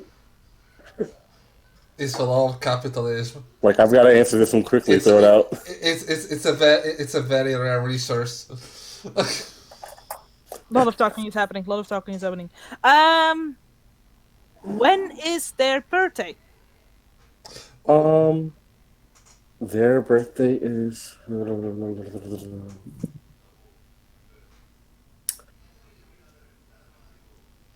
January the 17th.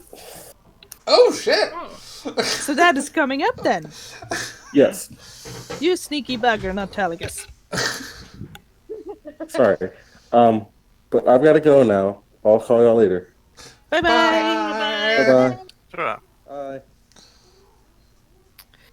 Delightful. Sad to see them go, because I probably am gonna find more questions later on the page. But a pleasure Yeah, to watch them I leave. feel like we'll have more of these sessions anyway. Oh yeah, absolutely. Like this is really good. I will say this is a really good decompression. I want to make it like a It's Maybe sort of that- like an aftercare type of thing as well. Yeah, maybe maybe- once a month. once a month or move it on a different day, sort of thing. Yeah. Okay, so circling back to the previous question and opening it up to everybody, what were your characters going to become before the gate crash? Or before they joined ARC? What do you mean going to become? I've made it, baby. Okay, old man. Okay. Sounds like you want to start then. What? Sounds like no, I've made. What is there to add for my character? That's true. Don't they have like a final achievement they wanted to make? Immortality? Well, Now that you mention it. I mean, in a way.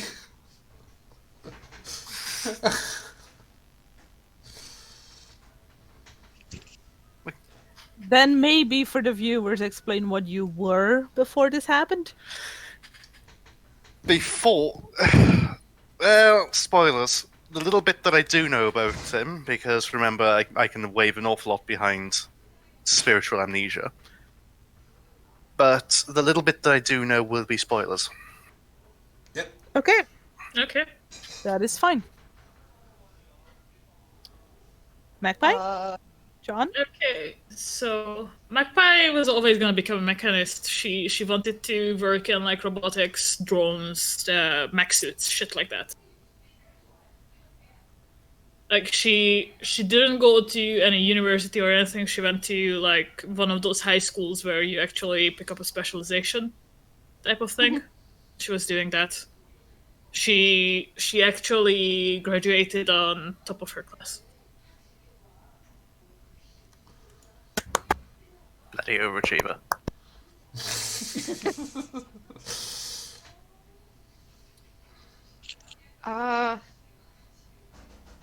I think for John, I think it's less what he would have done had he not gone into ARC, and more what would he have been doing had he not met the party specifically. Because I feel like John, with the way I've seen his like story going, had he not met the party, he still would have gone to ARC, but he would not have lasted as long. Because his whole thing is he wanted to join ARC to make enough money to skip. So he was just going to be a mercenary for as long as it took to get out of there, and then just kind of establish a life outside of that, in a different town. Which I feel like probably would have been something along the lines of like, personalized bodyguarding, or, something along the lines of just still being hired muscle, but less lethal. Mm. Mm-hmm.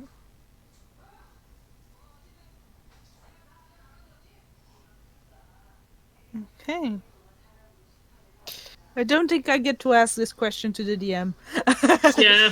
Everyone. What are all the NPCs gonna become? Jerry, Oh, if you didn't decide to run this little game, what would you be right now? Without an occupation. Sad. Well, I still am.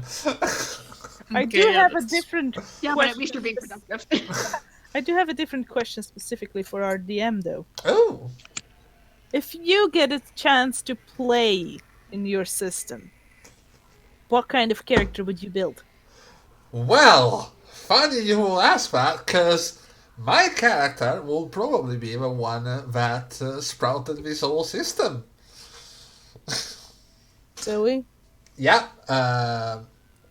For those of you who don't know, this game started as a novel which you can find on Amazon. It's called Theo Geyer and follows the adventures of one Zoe Layton, who is a mercenary, but not with Ark. Weird enough, I would have found a way to make her get into Ark, but she is a mercenary for another type of jobs, which you're getting really, really close to. Honestly, you're getting very close to that side of a business at the moment. Yay! Yeah. So it's like private mercenaries, rather. It's more of a private mercenary. Basically, you have two types, right? You have Ark, who does legal jobs, so everything is above. It's at best a gray area, right? We pay taxes on our money. You pay taxes on your money. You have a proper registration fee and everything. Then you have the freelancer mercenary that do black hat jobs in a way. So when we're talking kidnapping, we're talking murders, we're talking sabotage, we're talking everything that corporations do to each other that people look away from. And So are we talking about something like Magpie does with Helgrin, but more contracted? in a similar way, yes. Basically, it's what you're doing. It's a part of that. You will probably know something about that side of a word, and you will know that one of the places that this word, one of the nerve centers of this word is actually the heart's delight. Yeah, and when Panda was looking for black essence, one thing that a lot of people know is that, especially, I would say Naughty Mouse, you will know that. Definitely. Liam? Yep.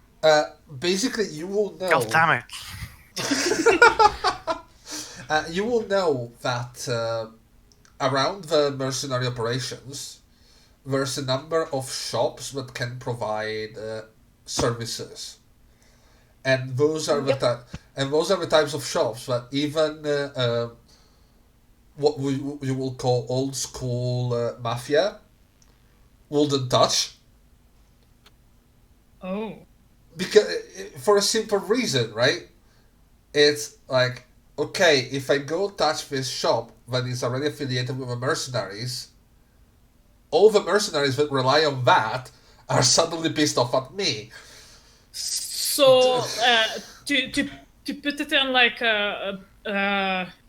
like in a frame that I can like understand it. So it's like the Continental and what the fuck is that? The Keanu Reeves movies. Yeah, John Wick. on John Wick. John Wick, yeah. Something Like the similar, Continental and John yes. Wick. Although I have noticed, okay, I haven't seen any of the other John Wick films, but they say this place is like a safe place haven that no one would dare assault, and then immediately assault it.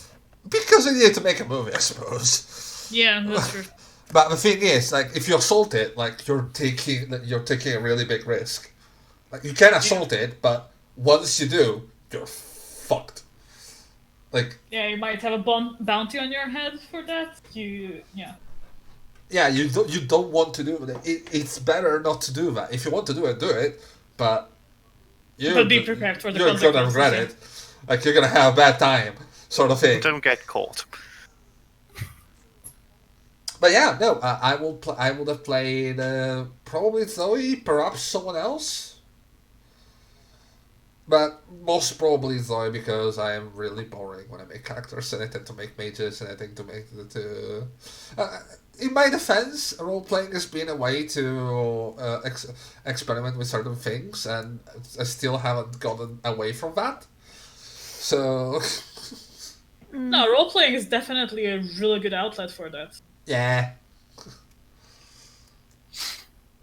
Just how like any form of art is an outlet to experiment with things without having consequence in real life, so to say. Yeah. I'm getting a As phone lo- call. Okay.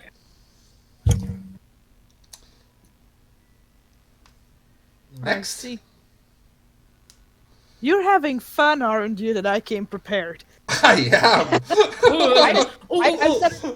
I've started writing down questions that I have now.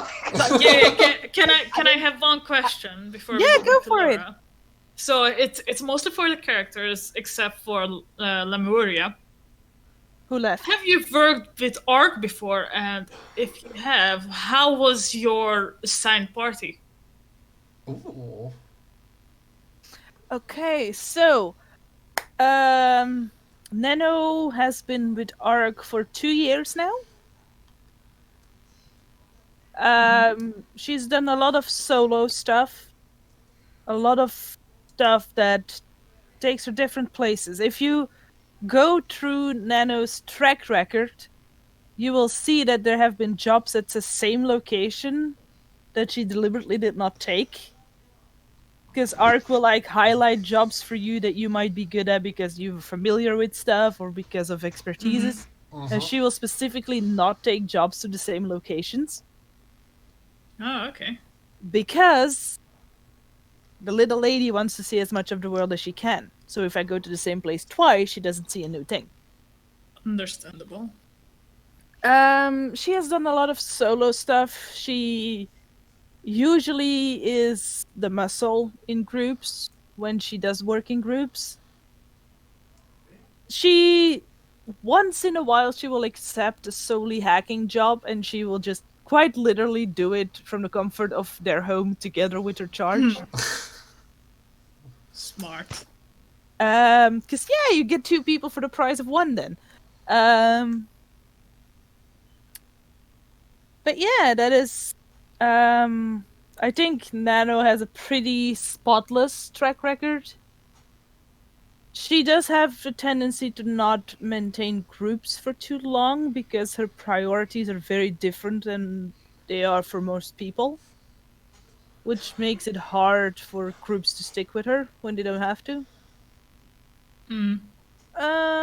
But it's not like she has bad blood with anybody or something like that. It's just a difference Different- between how yeah, they like different. to conduct their work. Yeah. Yeah, exactly. I have people that will like cycle back and reach out to Nano again, like, I need to do this and I know you're good at it, please help me. But there isn't a single person she has worked with before that would have grabbed a coffee with her like this party would. Oh.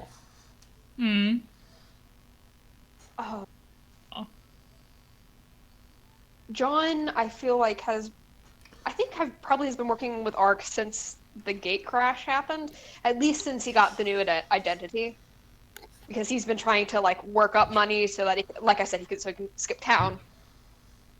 And so, and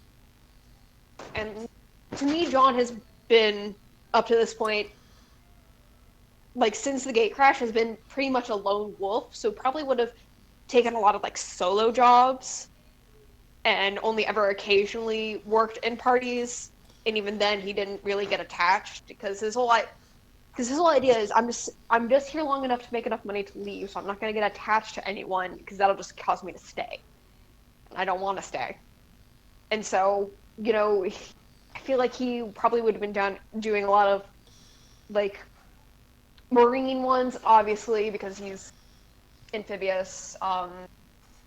Any sort of like social espionage, where like he's just kind of sitting in like sitting in a cafe listening in on conversations, being one of those things, and occasionally like a hired go rough someone up kind of mission. But those are like very rare.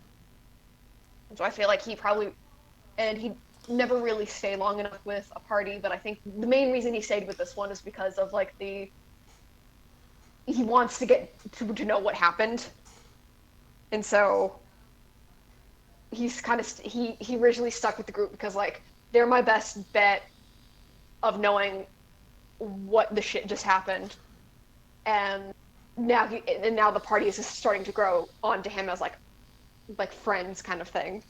I see. So John right now is just like crap. Pretty much, John, I feel like, is gonna be at several points in this at like this crossroads, because he's been at a crossroads several times now. You haven't seen a lot of them, but one of them is definitely he's at this crossroads of how close am I getting to these people that I can just up and leave, and that's one, and the other like road on that crossroads is knowing them. Do I even want to leave now? Aww. That's so nice.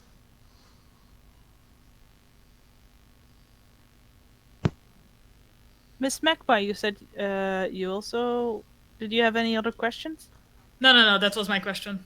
What was Magpie's history and arc? Okay, so Magpie first and foremost has worked in her dad's like workshop, basically fixing up shit. She has taken up some general like cleanup jobs after like shit like that happened in Old Town. Cleanup jobs where they don't care where the bodies go afterwards, and some fixing stuff. So just like fixing guns for the Ark shit that they ran, fixing shit like that.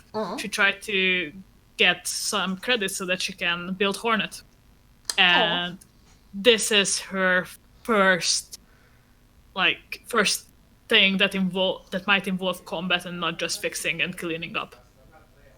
So the first thing, like the first time she's actually on the field. First time she's actually like a proper mercenary for Ark. Yes. That explains her their reaction when they almost died. Yeah. Like sort of, I should like this should have been like this one. Like no. No, this went so wrong. No. Yeah. Yes. Yeah. Because that makes a lot more sense, because I think all of us have played a character, like the characters that we're playing right now. Most of us, if not all of us, have either died or have gotten close to death before, and we got to see Magpies first. Because everyone had theirs probably like in their backstory, but that was Magpies first. Yeah, this was Magpies first. Oh. Next one. Leon, did you have questions you wanted to ask? I do. So you said to prep, and I couldn't think of any. But as we're asking more questions, I'm starting to think of questions. So I've written a couple down. Mm-hmm. These are specifically for Jerry, because I want to see into her mind a little bit. Ooh. Dangerous. Have fun.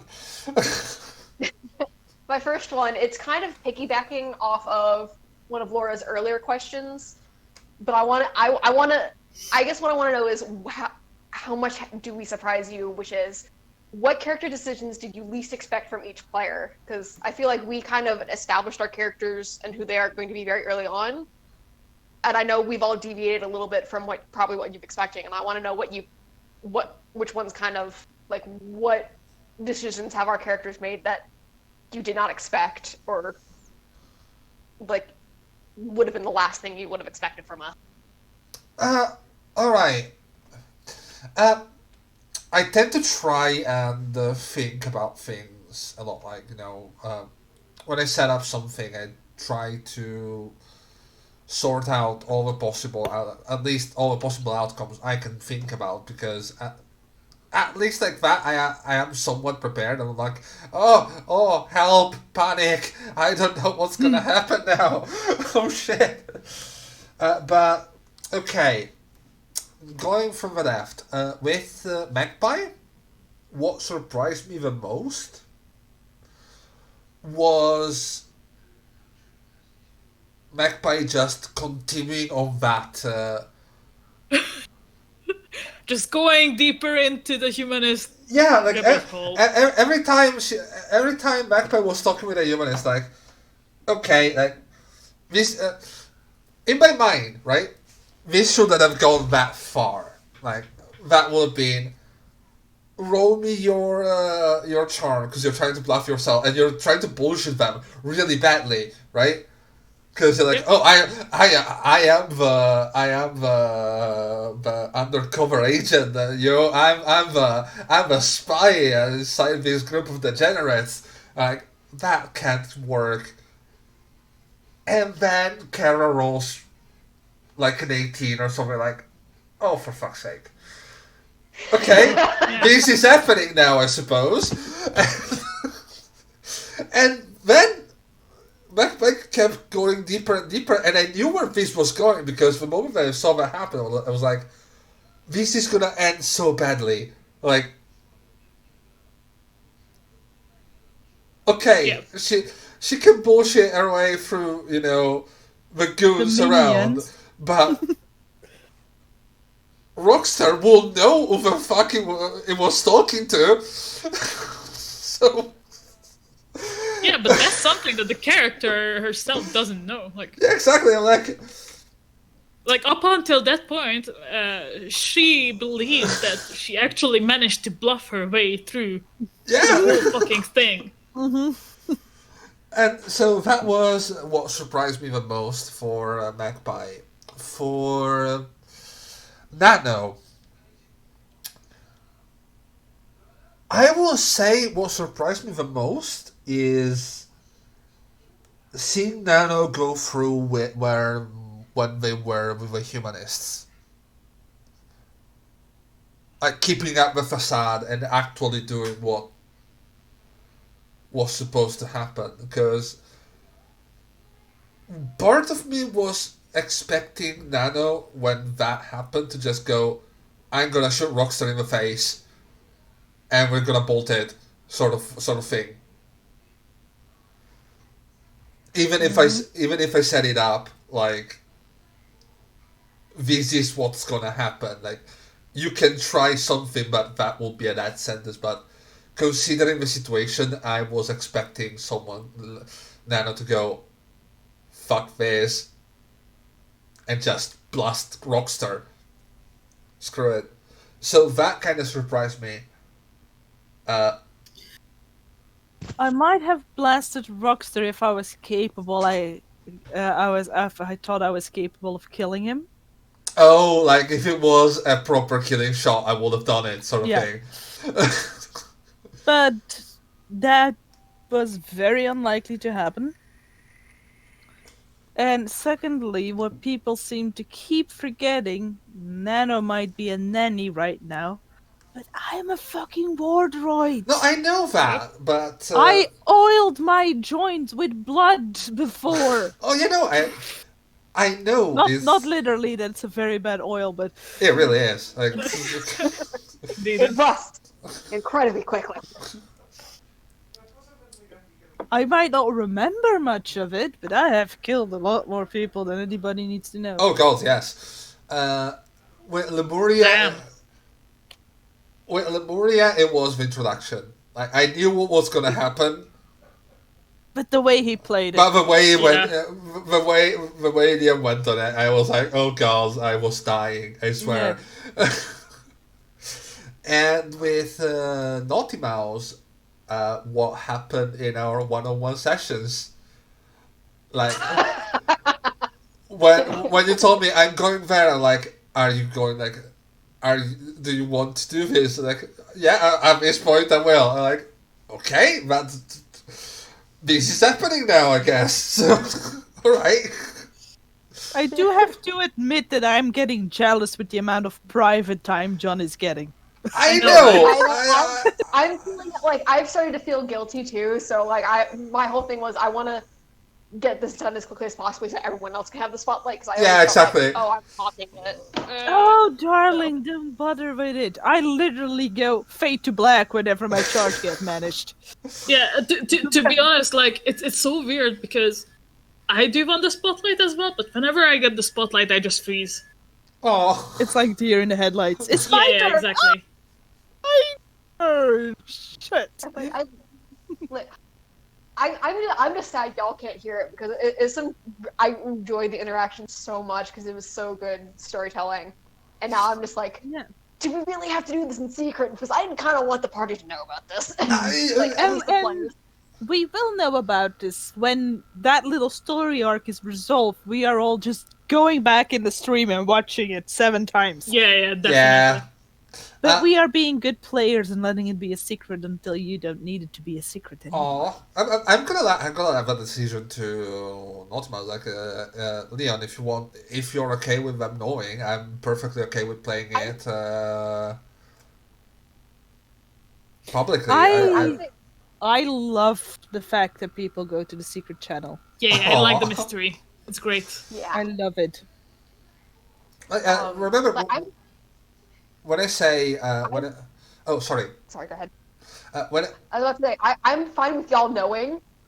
It's just it's a personal preference for you guys because I know you guys talk about like when you go to this like us going to the secret channel, but also it's such a tantalizing secret, and I'm just like I want to talk about this, but y'all don't want the secret spoiled, so it's just like.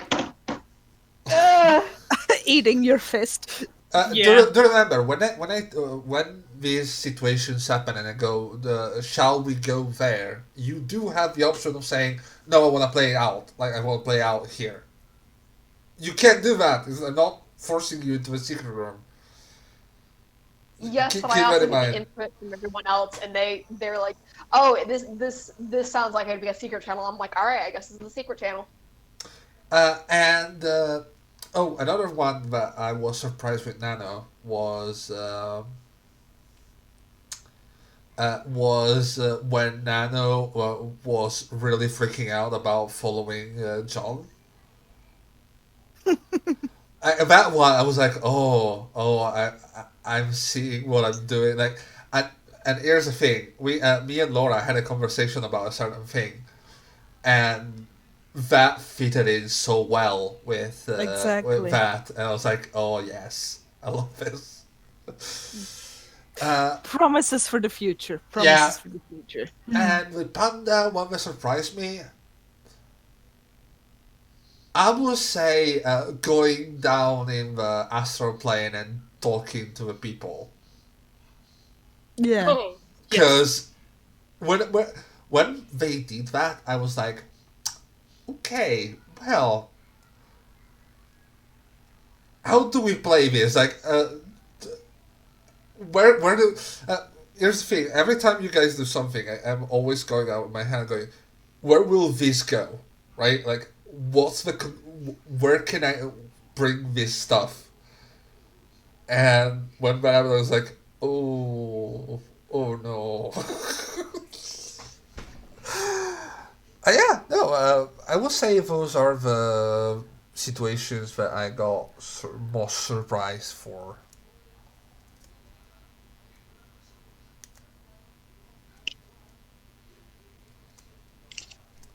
Okay. What's next?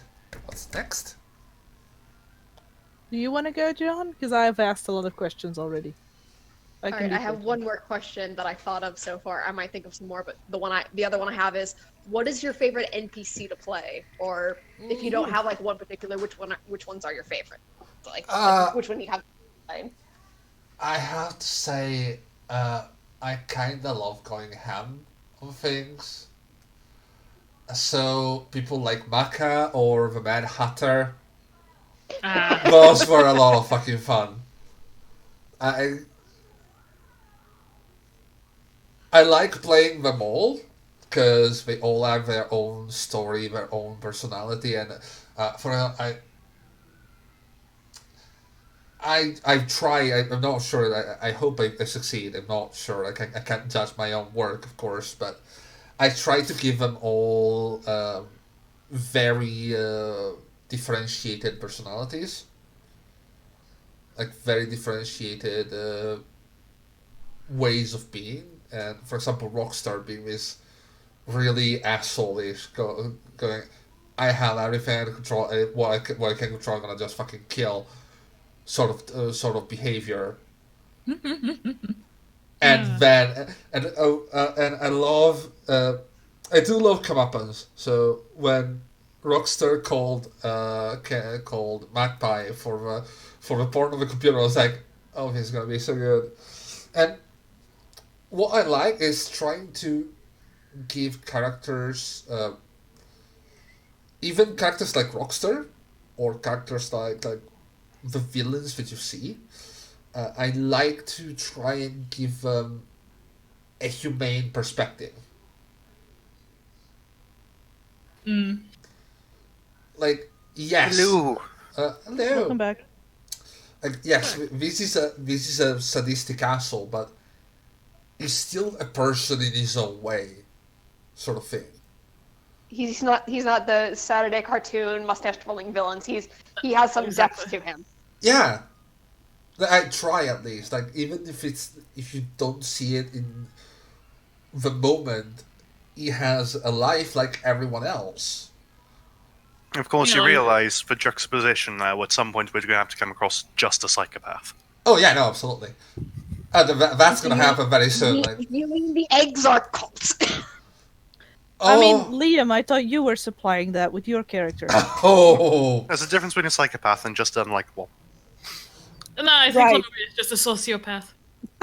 Oh, yeah. I'm just gonna say the XR cult has a lot more depth than you can imagine. There is stuff going on with that, and it's not from this art, but it's set up. Ooh. It's set up because it's gonna tie everything. I think.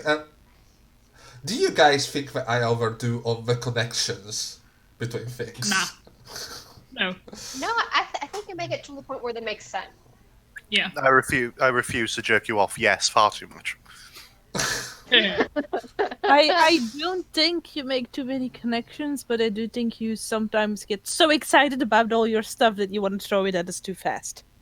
That Yeah, is that- fair. that That is is true. fair. You Well, 'cause, make like, shiny toys for everybody, but you can't wait till it's Christmas. It's like my that father with a feeling. cat. You are basically like me with Christmas presents. When they arrive through the door, I am already giving it to the person I got it for. 'Cause I can't wait. And it's one of those things where I don't think you make too many connections because there have been some like things that just haven't been connected to anything.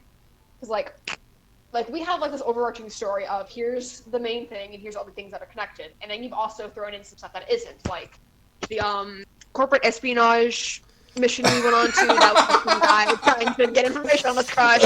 The Exarch one, it was we were going off on this, and I don't think it really has anything to do with the current mission that we're on, where we're trying to find, Oh, like no, we're trying to it's, find this quality from the sun. It's a whole other mission in itself, but it's not the one we're going to. And like, really, like, if there's any one connecting thing, it's Arc, but that's understandable if that's connected because it's like the place where you go to find out. Feel like the Exarch might come in with how the circle of summoning was altered. Who knows? I'm not. Because we know that it was altered, but we don't know like how and who and by whose design. And then it was and even one of the things where it feels like you're overreaching, like where you might not where it feels, but where you think you might be overreaching with connections. I still think it's an interesting way of showing connections. I'm specifically thinking of Red October because like you're the one who were just like, yeah, he's connected in this, and you know him. I mean, that one wasn't like. Well, one did I feel like it was reaching because you were both like you were working in the same department basically. So it wasn't. I didn't feel like that was too much of a stretch because you were both in the same category, in a way, without saying too much. Anyways, it's 9:30 p.m. here. We're going on break. After this, shall we talk about the system itself, how it's coming along with the basics and the upcoming shows? What do you think? Sure. Can I do one more quick question before we go on break? Sure. I want to know what everybody's favorite chip is. Oh Oh, boy. oh no. HMS Mary Celeste. My favorite ship is Lemuria and his eagle. So basically, One day I will find a way to make sweet, sweet love to myself. Exactly. I There think we you go. want Corpus Eater for that and not Mentis, but sure. Hey, with enough mentors, you can believe anything. I mean, in this day and age, the announcement pills might have gone a bit too far. 2 words. Virtual reality. Ooh, yeah. Oh, that would work. That would definitely work. Yes, and the force feedback copies. Oh boy. Ships. I would say we've seen a number of them already, but they're mostly between PCs and NPCs. Well, Definitely John and Goodman as well, like that. yeah, that no, Yeah. John ship and that Goodman. sells That's holy shit.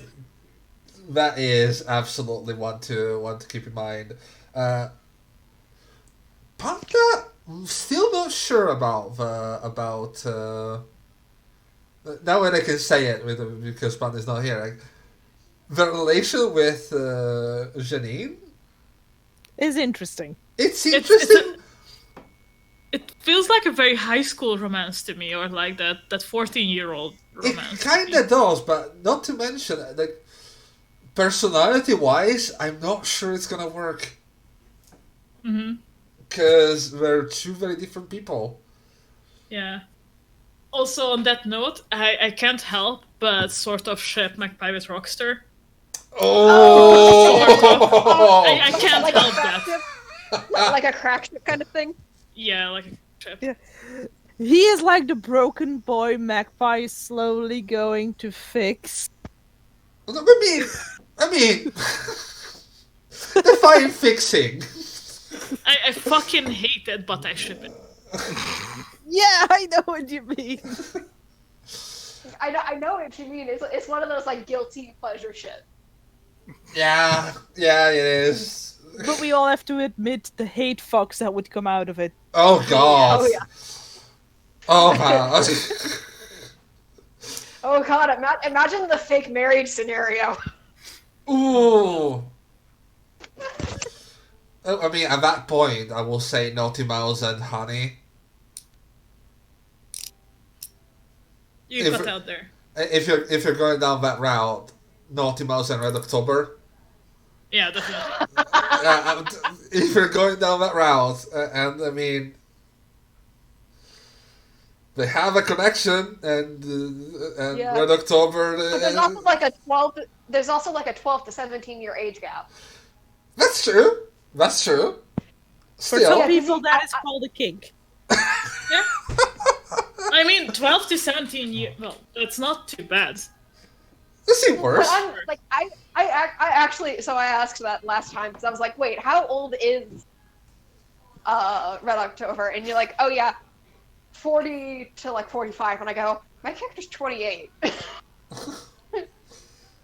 And I'm pretty sure Goodman is actually younger than John. I think he's like mid-20s instead of late 20s. No, Goodman is actually in his 30s. Yeah, I was gonna say Goodman is around the early 40s.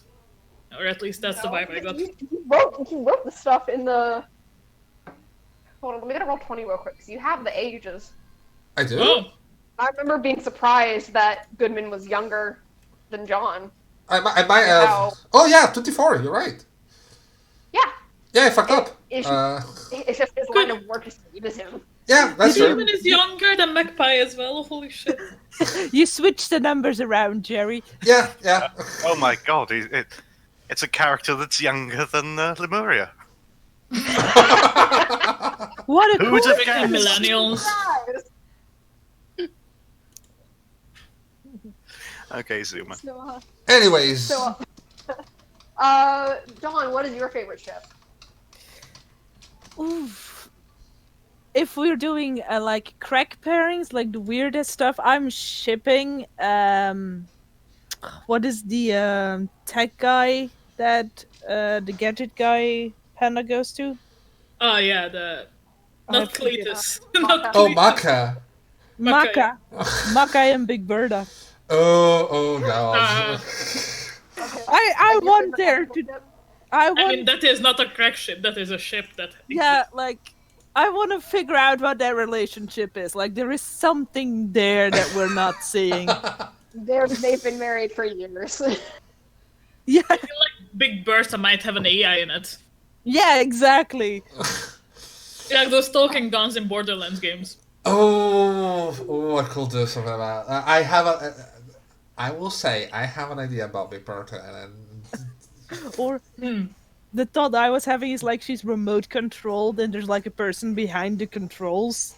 Like Big Berta is not nearly as advanced as Panda thinks she is. Just a woman with a joystick somewhere. Oh my god, yes. Okay, but outside of crack ship, what would you say your favorite ship is?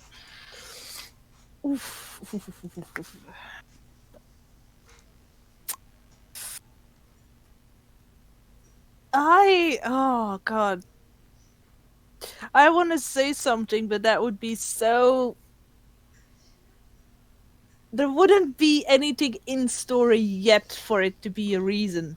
It's So a ship. It's Go a for ship, it. yeah. There doesn't have to be. I think Nana would be in very big trouble if Dennis and her charge ever met. Oh! Oh god, I didn't even think of that. Oh They're god. about the same age. Yeah, they are. Oh. Oh yeah, no, that will be. Young it. love. I love it. I do, yeah. How old are they? Basically, 16-year-olds? late teens, yeah. Yeah. Alright, so we cannot legally continue this discussion. I mean, it's not. It's how many teen romance books do you read? Like, it's not. It's just a romantic thing. It's nothing Yeah, weird. like, a Nano will relationship shoot can him exist when without they hold sex. hands. Like, come on. Nano will shoot but him now you've when said they hold sex. hands. Dennis will die. I will go on war with Panda when that happens. Okay, but I can see it too because Oh my god! literally just like I want to see the world because I can't, and then you just have this kid who's come from like the shittiest place and has seen a lot. And you will have none. It's Oh, like the princess falling in love with the beggar. It's Holy shit, it all is an the Aladdin situation. yes, it is. not only that, like Nano will be And considering. also, he's suddenly super rich. Suddenly, yes. Not only that, but I mean, that checks out. He's living with Panda now. yes, but I will say Nano will be will maybe go against it because of her health. Mm-hmm. Oh, He's a hazard. oh my god! Oh, that would be so dramatic. Such beautiful tragedy. Yeah. Ooh. This is amazing. Do you think Nano's charge has actually caught a glimpse of Dennis because of interactions?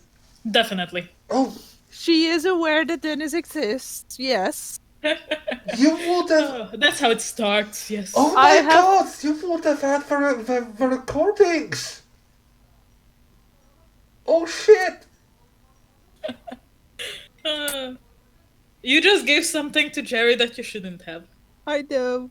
Well, don't worry, if you ever need them broken up, just ask Lemuria. Oh, Yeah. He will very quickly disenchant her of this little illusion. Wait, the recordings of what? Just being the Moria. No. Jerry, what recordings did you refer to? Did John ask? Well, you had interactions with Dennis when you went to get him from Old Town, Yes. and the fact that he actually hacked into you, not into you, but at least sent you messages, and then the whole trip home with the discussions and things. And seeing this kid, coming back with his mechanical arm and everything. Oh god, this is gonna be horrible. Yes, I know. Oh shit. Anyways, break time because I need food. I was very terrified you were gonna say I need to start scheming now. Oh no, I already did. Yeah, she definitely It doesn't take Jerry a long time to start scheming. Right, we're gonna be back in about half an hour. We're gonna talk a bit about the system, about where we are going from here. Have a bit of a discussion about this sort of stuff, and we're gonna see. Do we have everyone will come back or not? I will be here. I'm gonna try. I am still sick, so I don't know how I'm gonna be. Yeah, you see how you feel in case. Well, that doesn't bode well. But alright. I did my job. I did the questions. Yes. You brought many good questions. Yes. Do keep asking. Do keep writing down questions because I'm seeing whilst doing this from time to time.